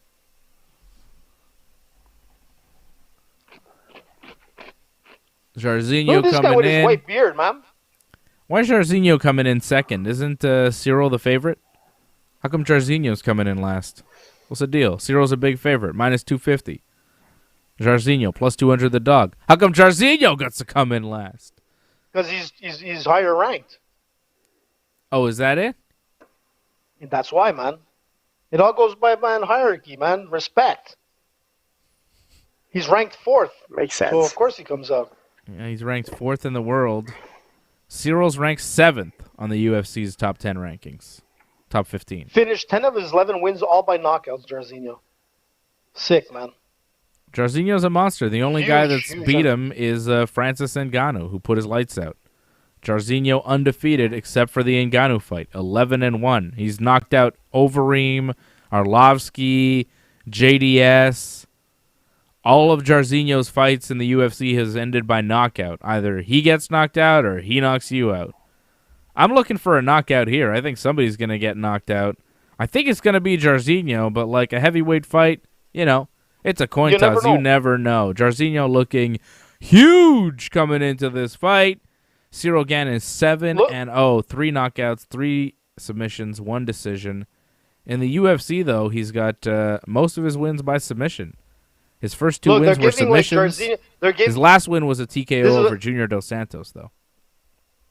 They're giving Jairzinho 6'4", but a lot of people like called him out and said like he's not 6'4", he's 6'2". We'll see right now when they stand, you know. Cyril's but again, got like a slight reach advantage. Think about it. You've got like Curtis Blades against Derek Lewis. You didn't think Derek was going to win that fight after the first round. You never know. You never know, man. Especially at heavyweight. Come on, Ciryl. Any fight in the top 10 could be won by anybody. Because of that one-punch knockout, you know? So many guys in the heavyweight division now have that one-punch knockout ability, right? So any fight, I think, in the top 10 is like a coin toss at this point. That's how good everybody is. If you look at Ciryl Gane, like, you look at him and you're like, man, he doesn't look like... He doesn't have that mean face, and he's not like doing anything intimidating. He looks like really calm, and you know. Yeah. It's misleading, man. Like you're looking at him, and you'll be like, oh man, the other guy on the other side is giving like, he's got that face, mean look, and whatnot. It means everybody approaches it differently, man. Some guys have that intensity. Some guys are just chilled out. You know, you remember Fedor. Fedor looked like he was. Just waking up from a nap, he'd kind of walk out and like, oh, okay, I guess I'm going to fight you now. And then as soon as that horn sounded, he was coming out like a monster, swinging with speed, you know? That's kind of how Ciryl Gane is, real calm, cool, collected. But once this fight starts, he's going to come out, he's going to be moving, he's going to be throwing heavy leather. I like what he does. Like, he bows, he does like his, you know, Muay Thai, like, respect. Somebody wants to know our prediction for Canelo tonight. I'm going to go with Canelo, man. I think Canelo by win. I don't know how he's going to win, but I'd go with Canelo. Anybody who eats tainted meat, man, you know he's winning. I mean, no clue who his opponent is, but I just saw his walkout, and he didn't look confident, man. And right now there's like a rapper doing an entrance song for Canelo. There's a lot of special effects and all. Mexico, man. Fun. Hopefully they don't call it a draw on Canelo, man, because that sucks. It's going to be a draw, Canelo, AJ. Man, I know you're going to be super mad. Why don't you go bet on it now? I don't want to. Well, I should, because you know what? Bet on the draw. They're calling everything, man. Fuck. You see, I'm old. I got no clue who this rapper is. Apparently it's J Balvin. Who's that? I don't really know. You're getting old also? He's Colombian. I don't know. There's a lot of like Spanish rappers now that I don't really know. So except Bad Bunny, I know Bad Bunny. You see, Dave, they're giving 6'4" to Jairzinho. He is not close in height to Ciryl Gane. Yeah, it's weird. You know? Gane looked taller than him, but they're saying they're the same height. No, Gane that's looks why like a lot of people were like taller. A couple inches, 6'4" to 6'2". Yeah. Look at this. Gane really bounces around careful, because really you know well. that he's throwing that. Wow, he has nice jabs. You see how he like lands them? Boom, right on the money. Yeah. Welcome to my world. See, Gane, I like it because if there's any danger, he'll pull back, restart. Like, you know. Well, you got to stay in your position, right? You don't want to get out of position with Jairzinho because he's going to catch you. He's not only powerful, but he's also very technical. Listen, he's how many kickboxing matches has he had? Like 70-something? Like, he's not just an MMA guy. He comes from a martial art background. A competitive martial art background. Yeah. But his legs, like for a kickboxer, they don't look long, you know? Cyril's switching stances. Back to orthodox into southpaw. You know, he's going back and forth. Interesting, you know, but he's trying to draw Jairzinho in so he could land a counter. But Jairzinho's just not coming forward. No, he's going to wait for Cyril to come in. Well, you know what? Cyril's playing it well. Boom, throw that Well, they're kick. both waiting for the other guy to come in. Yeah, but you know what? Look at the reach of Cyril Gane, 81-inch reach. He can stay on the outside as much as he wants. Yeah, he's landing a couple jabs, landing some leg kicks. Nothing major, though, through 2 minutes. No. Not much action. You're just no. Which is good. You know, you want to see a fight. You don't want to just see, wild swings and knockout and it's over. They both know with one punch it could be over, so they're being tentative, you know? They got to pick their shots. They know how dangerous the other guy is. And the thing I like about Cyril, like he says, he comes out to fight, but he wants to put on a show. Like, he loves the entertainment part of it. So, let's hope he delivers.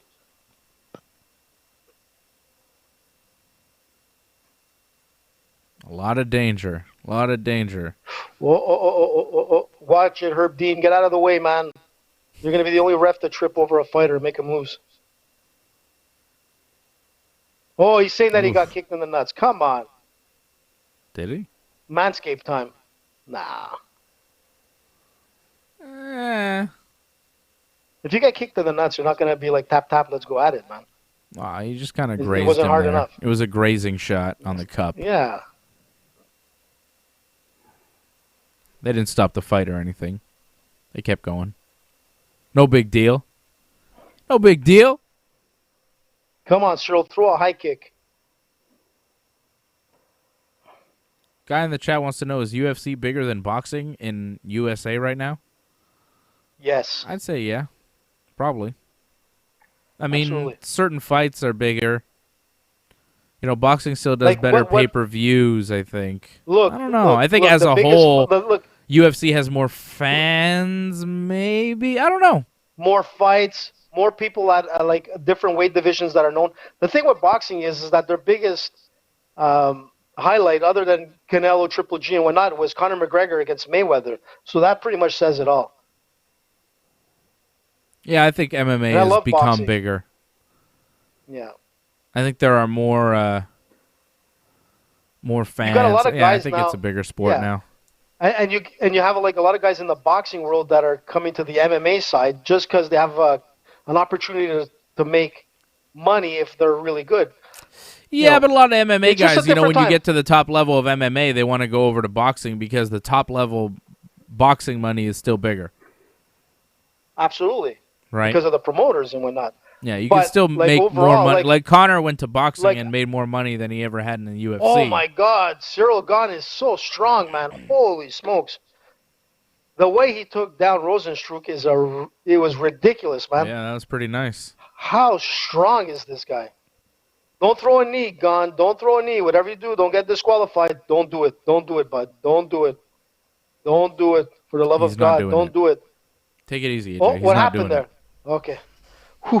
That's all you need, man. The round ended. That's what happened. Another drop. Listen, and the thing with boxing is that when you look at MMA and whatnot, you'll have more people like the regular, I would say not the regular fans, but people that don't really follow the sport, but they'll know like Conor McGregor and they'll know George St. Pierre.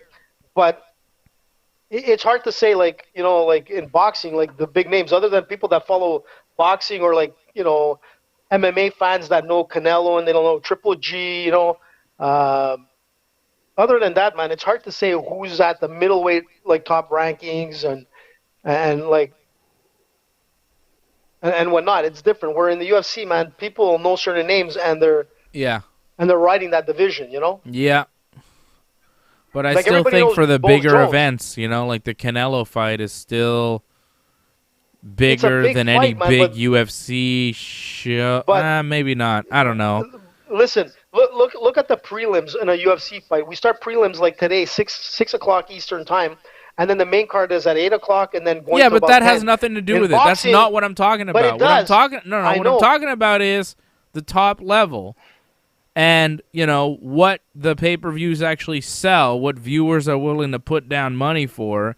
And I think at this point, like a Conor McGregor, Dustin Poirier pay-per-view probably does better than a Canelo pay-per-view. Absolutely, because if you look Fred, at the what do you top think? 4, if you look at the top 4 instead of pay-per-views your all biased time, it's opinion, Conor, AJ, man. I want to hear Fred's It's not my common sense bias. opinion. It's not my bias. Go take a look at it, man. It's Conor McGregor on the top 4, man. Conor is in a discussion of his own, so I think Conor probably does more pay-per-views than Canelo. But if you take Conor away, who's second in the UFC? I would say there's a lot of guys in boxing that probably, I don't know. I would have to see the numbers. It's been a long time.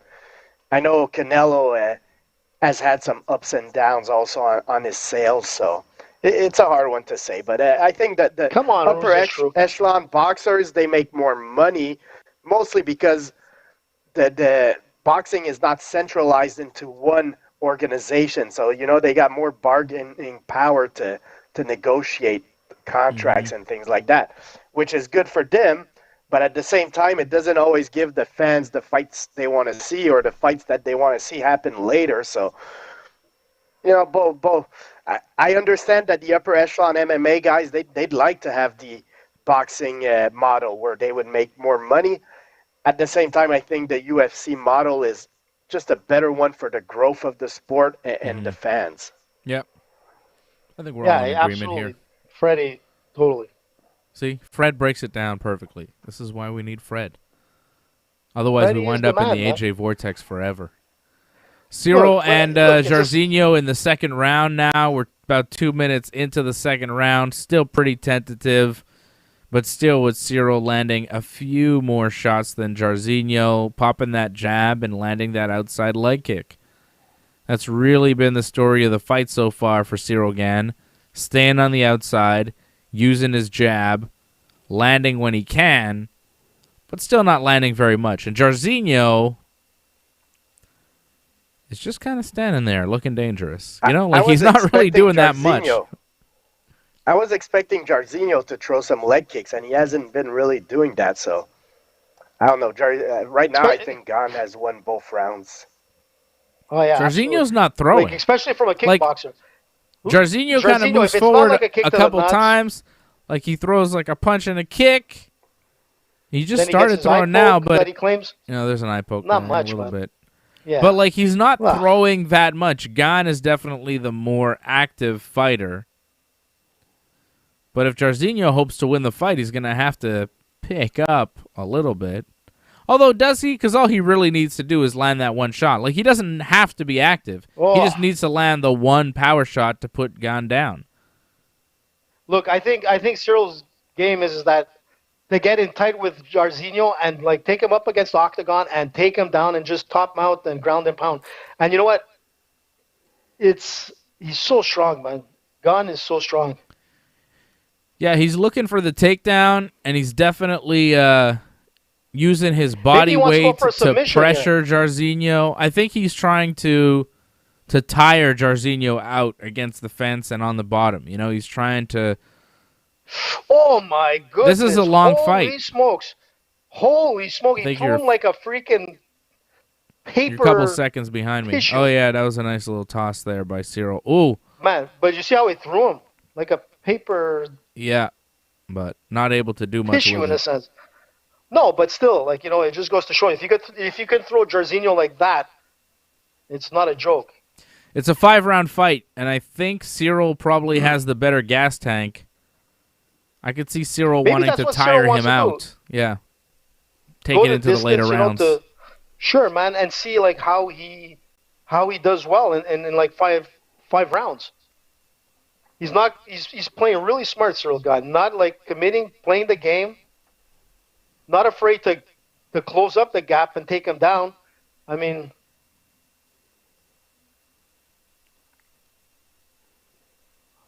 Jairzinho was just eating those punches. Those jabs were just landing on him.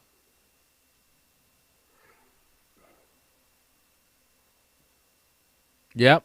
Gane, he's using his length. He's using the reach advantage to continue to land those jabs on Jairzinho. Jairzinho doesn't have much answer for that, and that's the fight so far. 2 rounds in the books. I've got it 2018. First 2 rounds for Cyril, for sure. Look, he's throwing like body punches and whatnot. He's just getting the points, without overcommitting. And if he does commit, it's because he knows that he could get him up against the octagon without any danger of that heavy right, that overhead right. Cyril Gane as a heavyweight is actually impressive in his fight IQ, Yeah, he's good, man. He's a smart fighter. I think what impresses me the most about him is his cardio and his footwork and his movement, he moves so well for a heavyweight. The way he bounces around. There's not that many heavyweights that move like Cyril does. Not that many heavyweights that have his footwork and his speed. You know what? They didn't wipe down Jairzinho enough. They threw water on him, and he's not wiped down. So it'll be harder to hold him because he's going to slip through. You'll see the front chest. If they show a shot, you'll see he's all wet still. You say front chest? That was, yeah, his chest. I say the front. As opposed to the... Look, take a look. Can you see now? The back chest. Yeah, he does look very shiny. Yeah, so Herb Dean should have noticed that, and wiped him down, because if they go into the clinch, man, he could slip out. Yeah, he's very wet. They didn't towel him down very well. He didn't towel him at all. No. Well, Cyril's corner's got to look out for that too. He's got to tell the ref. That's up to the ref as Ooh, well. Nice head kick there by Cyril. Oh, they're laughing. Come on, man. Jairzinho's yeah, you caught me with that head kick, and Cyril's kind of laughing. They're playful. Hey, like 2 kittens, Dave. Yeah, just playing, just having fun. More like 2 tigers. 2 dangerous tigers. I saw Dana White in the corner. I don't know if you noticed. I saw him at one point just before this round started, and I saw him yawning. That's not a good sign, man. I don't think he was yawning. I think he was talking to somebody. I saw I didn't see him yawning. He yawned, man. Well, he might be tired. It doesn't mean he doesn't like this fight. Although this fight has not been super great. I could see why Dana might be a little disappointed in it so far. But if it ends in a knockout, everybody goes home happy, If the fight continues like this for another 3 rounds, I think Dana might be a little mad. But if somebody gets put to sleep, I think he'll be fine. Oh, my goodness. Holy smokes. You might get your wish, Dave. Oh, yeah? Something happened? I missed it. Is it over? No. Throw through I don't know. You're a few seconds ahead of me, and I'm like, oh, did the fight end? Cyril landed a big, heavy shot, but nobody went to sleep. AJ's reacting like the fight ended. I know you're 10 seconds ahead of me. No, I know.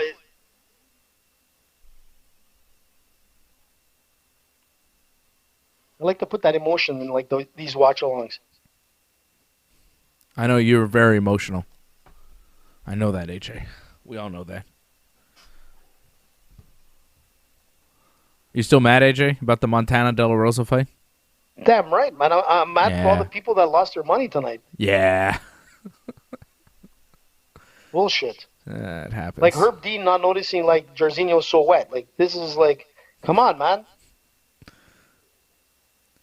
I like how Cyril's switching stances, man. It's good. No, you know what? He looks really good. Looks really Cyril's comfortable. Fighting well, man. Yeah, he's fighting very well. A George St. Pierre style, just picking and choosing. He's fighting smart. He's fighting smart. He's not getting... He's controlling the distance. That's it. He's not getting into a position where Jairzinho can land that big bomb. He's staying safe. It might not be the most exciting way to watch a fight, but it's how you win a fight against a really dangerous guy. Especially in the heavyweight division where everything is measured by a knockout.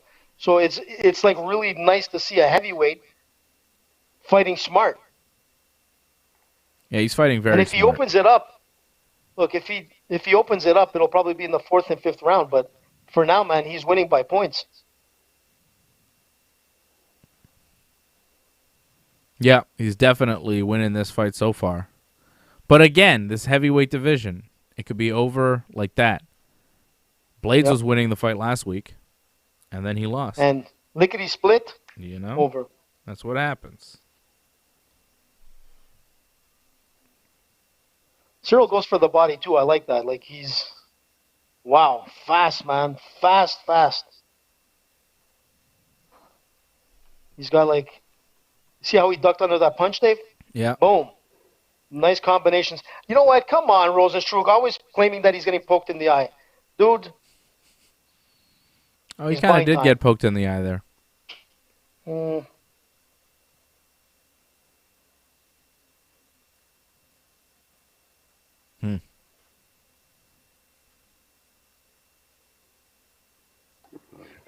Cyril Gane keeps using that stomp kick to the lead leg of Jairzinho. Oh. Looks good. What happened, AJ? Something bad? No. Could have been. You're just saying, just for fun? I didn't see anything dangerous there happen. Jairzinho throwing that heavy right, and it just sailed under. What happened there? Okay, round over, or Cyril Gane was going to go with another takedown, and the round ended. Ça marche bien. Le bon gamin, ça marche bien, là. Yeah, he's looking good. Cyril's looking good. My parlay is decent except for that one loss. I had mostly winners tonight. Magomed, I had Alexis Davis. I had pretty much everybody winning except for Montana De La Rosa. I had Caceres, Dustin Jacoby, Magomed, like I said. A lot of winners. Cyril's looking good, A lot of winners we picked tonight except for that goddamn Montana De La Rosa fight. That ended in a draw. Crazy. I think there's we just got a comment from Marco Saint Lago. C'est à quelle heure Gane versus Rose? Ça marche pas ce soir, man. It's Gane versus Rozenstruik. Rozenstruik, and it's right now. And it's on now. Yeah, we're going into the fourth round. Right now. Cyril Gane has won the first 3 rounds. Douglas Hepburn says he usually watches the wrestling shows, doesn't see Freddie and AJ too much, but he likes Freddie and AJ. There you go. You got a new fan. Douglas. Who is that? Douglas that said that? Yeah, he usually watches the wrestling shows. Of course, you can watch so much wrestling coverage here on the channel. I'll be back here Monday night right after Raw to break it all down. It's WrestleMania season. Johnny North and I are here after SmackDown every Friday night at 10 p.m. Johnny and I are here every Wednesday night at 10 p.m. after AEW Dynamite. We'll be previewing AEW Revolution coming up on Wednesday. And then next week, we've got a huge weekend. We have the UFC 259 watch-along on Saturday, and then we have the AEW Revolution post-show on Sunday. So big weekend coming up for the Ringside Report Network, both in pro wrestling and MMA. And Freddie, AJ, and I are back here Wednesday night, 8 p.m. for Ringside Report MMA. We'll preview UFC 259. Thursday night, sorry. Thursday night. Easy, Thursday, 8 p.m. for Ringside Report MMA. We'll preview UFC 259. You're so busy, you forget the schedule. Then. All right. But quickly to Douglas, generally, if we were allowed, other than pandemic, quarantine, curfew, whatever the bullshit that we have now, if that wasn't the case, me and Freddie would be at the WrestleMania and whatever, all the big shows. Well, I was there last time. We had a good time. We played poker. We were having good drinks. I love WrestleMania. Even though I'm not on the show. Well, we're on the show every once in a while, Johnny. We're all buddies, Well, last year wasn't like that because, last year was Pandemic Mania. We're still in pandemic times for Mania. It's crazy. Pandemania. Last year was just the beginning of it. 2-day WrestleMania? Yep, another 2 days, April 10th and 11th. Actually, Dave, if you look at a comment there from Joe Dorio. Yeah, they're going to do a Hall of Fame. What are you saying, AJ? There's a comment from Joe Dorio, which actually is pretty good. He says that Cyril's striking like John Jones and jabbing like GSP. Yeah, his leg kicks are Jones-like, and his jab is like GSP, yeah. Yeah, I mean, it's... Yeah. And it works. The way he's, controlling on the outside, not committing, really playing a smart fight. I mean, it's like looking at George St. Pierre in a heavyweight. I agree with him 100%. Yeah. And it's It not works. like look, if you look at He's like the looking heavyweight great. where everybody gets knocked out, it's exciting. But if you're gonna look at a heavyweight fight with actually like good like MMA like IQ, this is it, man. And it's interesting to see this because we haven't seen somebody like this in a long time in the heavyweight division. Yeah, he's He really kind of reminds sharp. me He's like even fighting really smart. like an Overeem as well, without committing so much. Like we haven't seen the clinch game by Cyril Gane because as soon as they clinch up, Cyril Gane takes him down like easily, and Rozenstruik is like a big, strong Canelo dude. So won. it just goes to show you the power of Gane. Canelo won? What round? Already? I Wow. think the guy didn't come out. Canelo knocked him down in round 3, I think it was, and the guy didn't answer the bell to come back at round 4. Jeez. So he's hurt. He's hurt big time. That's what happens when you go up against Mexicano, man, Canelo.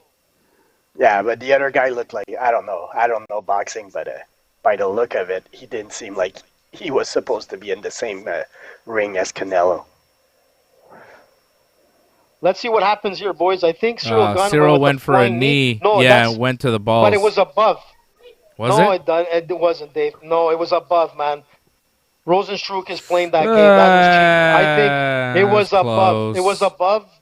It was above his shorts line. Come on, man. It was close. I don't know. Look, even Gane is upset about that. He knows that he's bullshitting.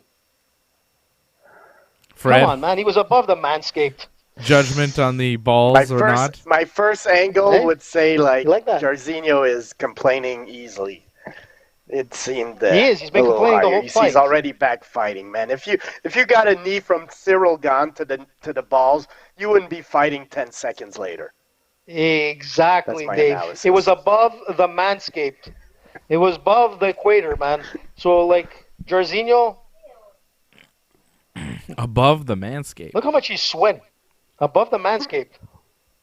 Don't forget to go to manscaped.com and use that There promo you code go. I was waiting for Ringside20 it. when you sign up.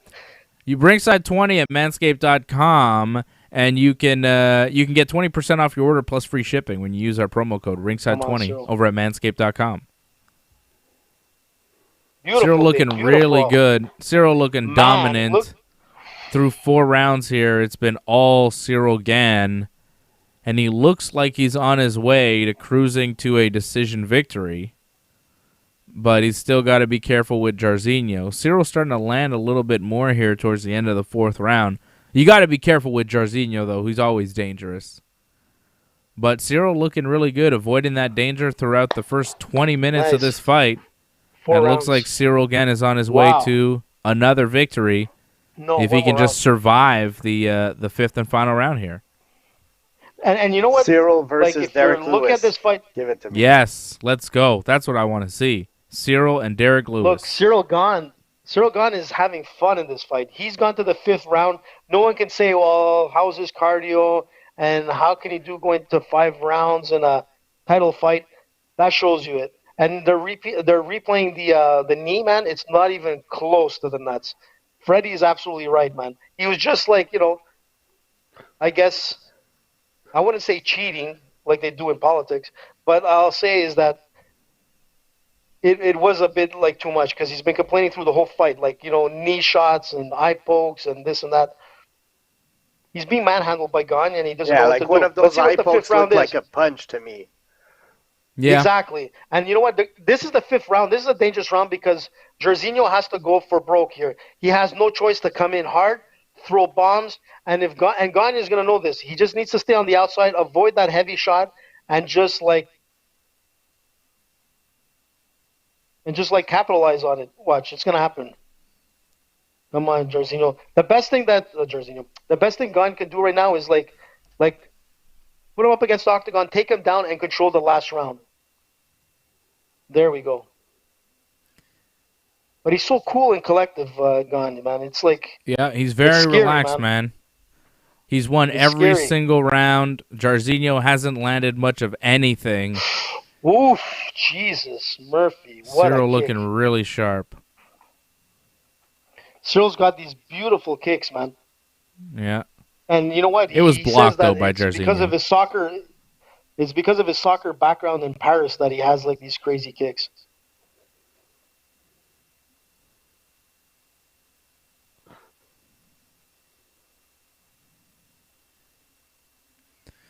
Are you even sure that he played soccer? I gotta get out on that one. Man. For sure, he's making that Listen, Bones Jones says. Yeah, you see that? Yeah, I saw that. He's calling them out. So there we he go. He says these Cyril boys Gane, better. like what he did. John Jones says these boys. Here, I'll show you the tweet. These boys better get used to pushing the pace. All this standing around ain't gonna fly when Daddy comes home. John Jones not impressed by this performance from Cyril Gane. Yeah, John Jones. He can't talk. He hasn't been in the heavyweight division yet. Yeah, it's Jones, but you know what? Cyril Gane, man, is... I mean, he's one of the greatest fighters ever. He could say what he wants. He's John Jones. He could, but... He could. He's the greatest. He's undefeated. He's the king of MMA. He can really say whatever he wants. He's John fucking Jones. Wait till... You can't talk shit till you get into that division and actually win a fight. Listen. When you do cocaine and if you spend the weekend with cocaine and hookers before your fight, man, and win... Yeah, I mean, and you're win. An MMA god. That is all he does. I'll give it to you. That's life. That's training camp. People. That's training camp. All right. I'm not saying Vodka, it was factual. hookers, I'm saying cocaine. apparently that's how he shooting trains at for homeless fights. people. Listen, don't forget the shooting at homeless shotguns. people. Yeah, shooting shotguns with homeless people, just having fun, partying on the streets. High-speed chase with like cops. Yeah, crashing Bentleys. About the strip joint. Look, this is how he trains. This is how he gets his mind right for fights. Okay, you got a problem with that? You don't know about fighting. No, man. I think all these guys think that training in the gym and learning techniques makes you good. What you really need for fighting is cocaine. All right, look at John Jones. It works fantastic. And hookers. That is how you become a legendary fighter. All right. And dick pills. Yeah, I mean, dick pills are just I think to keep the party going. I don't know. Ridiculous. It's amazing how much partying. It's amazing how much partying he's done and admitted to, yet still remains the greatest fighter we've ever seen. But it can't last forever. We'll see. Not according to Jones, but talk about eye pokes, man. Jairzinho is just driving his fingers into Gane's eyes in the clinch. Francis is not impressed. Daddy comes home, laughing. He's laughing at John Jones. Francis Ngannou thinks it's a joke. He's not scared. That's what I'm saying. Francis isn't shook, man. Francis is gigantic. He's like, yeah, all right, John Jones. See what happens when you feel my power. He needs to focus on Stipe, man. Yeah. Well, yeah. But he's watching this fight. He saw John Jones tweet on the TV. So he's going to go out and tweet about it. Oh, there's Francis's tweet on the TV. You see? Let's go. Come on, Cyril. Finish this fight. Minute left here. It's not going to happen. He's going to win a decision. Cyril Gane, dominant over Jairzinho Rozenstruik tonight. Jairzinho, a guy who'd only lost to Francis Ngannou in the past. See how he does that? The only guy to ever defeat Jairzinho was Francis Ngannou. Jairzinho 11-1, now will be 11-2. Another big takedown from Cyril. Cyril should win this every single round. 50-45. Every judge should score every round for Cyril Gane. He was dominant in this fight. Unless they call it a draw again. It might be called a draw. Cyril Gane is the man. And the Ringside Report hype train continues, man. We've been calling Cyril Gane and Magomed Ankalaev future stars of the division, possible champions. And they both looked... the Ringside Report prospects... Vive la France! Our prospects looked really good tonight. Really good. Yep. Yeah. Cyril Gane looked great. I mean, not the most exciting fight, maybe not what people wanted to see, but Cyril Gane avoided Jairzinho's power, and people were like, boring, whatever. Look, if Curtis Blades fought a little bit more boring last week against Derek Lewis, he would have got his hand raised. Sometimes you got to fight boring to win. You got to go with your game plan. It's like, I want to see the knockout. Everybody wants to see that knockout. For sure, it's not as exciting when you see that flying knee or that leg kick to the head or just like Derek Lewis with an uppercut. But it also shows where this heavyweight is at. He's fighting smart, man, and he won by points. and he controlled him and he manhandled him. I mean, he was throwing around Jairzinho like he was nothing.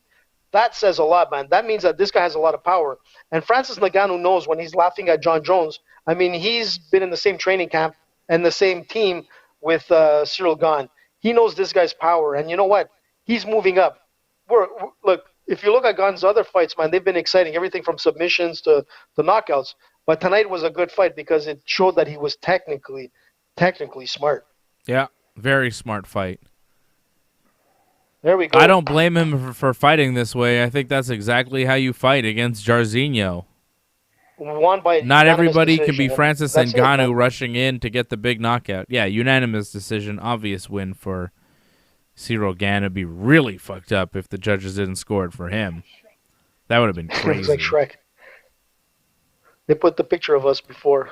50-45, 50-45, all three judges scoring it for Cyril Gane. Unanimous decision.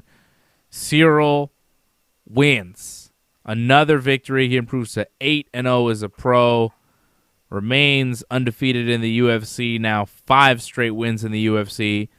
This guy's a beast. Beast. Is that Lopez over there? Is that his coach? Yeah. He shaved his beard, I think.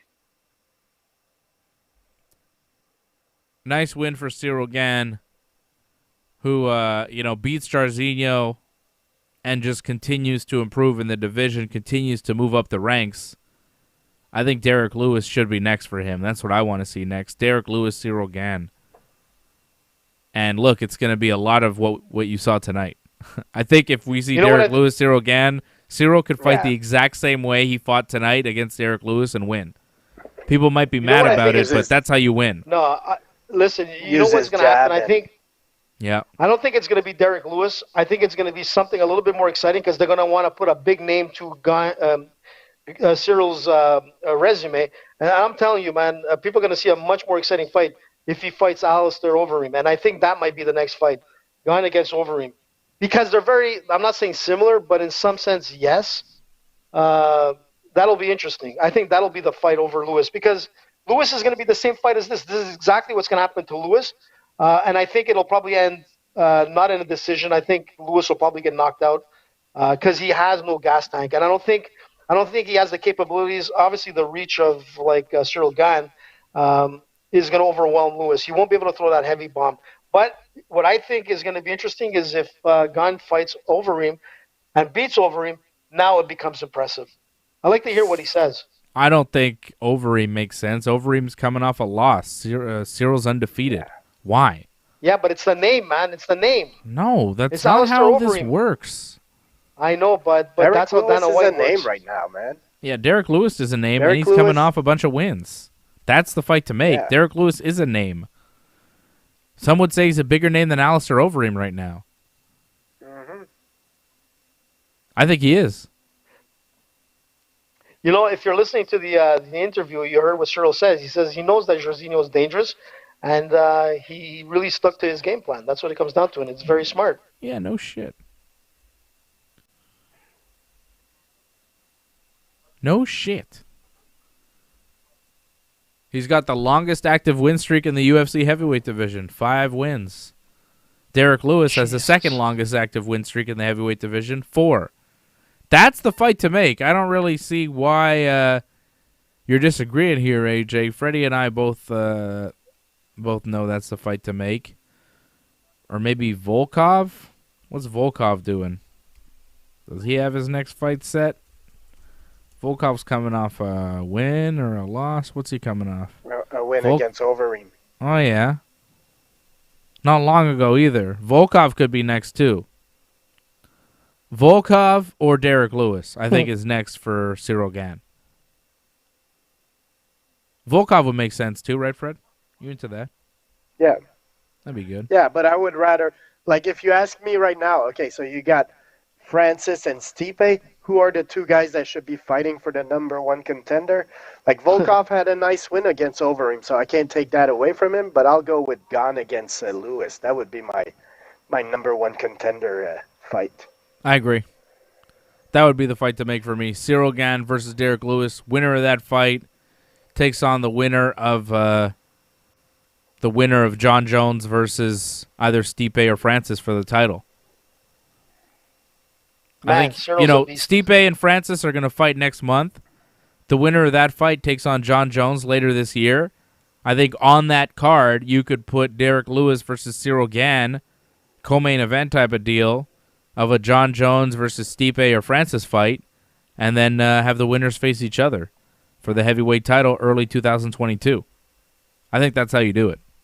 Cyril looking fantastic tonight once again. Good for Cyril. There we go. And the thing that he said at the end, he's like, you know what? I'm ready to fight like right now if you had to. Like, yeah. The guy is took no his damage. Cardio's there, no damage. He's ready to replace anybody in the heavyweight fights coming up. I mean, that's the thing with Cyril. He doesn't care, man. And it's scary when a guy's that cool, comes off 5 rounds, and he's like, man, I'm ready to go now if I have to. It's impressive, man. Like, with a short period of time of coming into the UFC, man, he's like unbeaten, and it's awesome. It's really impressive to see Cyril do so well. I'm happy to see it. He's a good guy. He's a bon gamin, and I think he's a future champion in the division. It's not going to be an easy ride there, but I think he's going to be able to do it. Really nice win there tonight for Cyril Gane. Thank you to everybody tuning in. A big thanks to our members. Big thanks to Doug and Nick. Thank you for supporting the team. Thank you to Patrick C. Hamilton. I saw you, Patrick. Craig Paquette. All the members of the team, we appreciate you.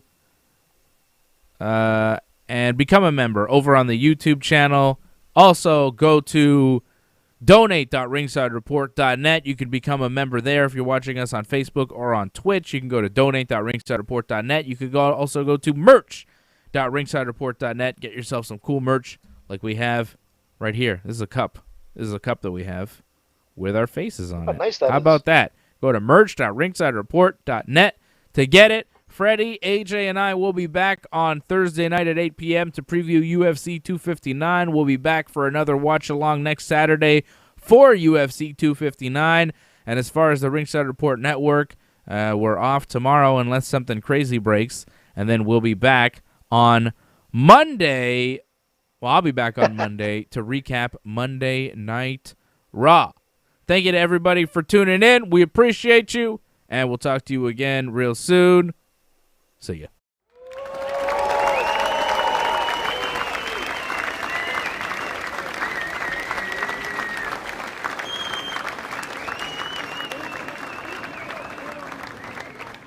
Thank you and good night. Please join in and give your support to Ringside Report Network. We've been providing expert coverage and commentary on both pro wrestling and MMA for over 15 years. Ringside Report started on the radio, added podcasts, and moved to video in 2019.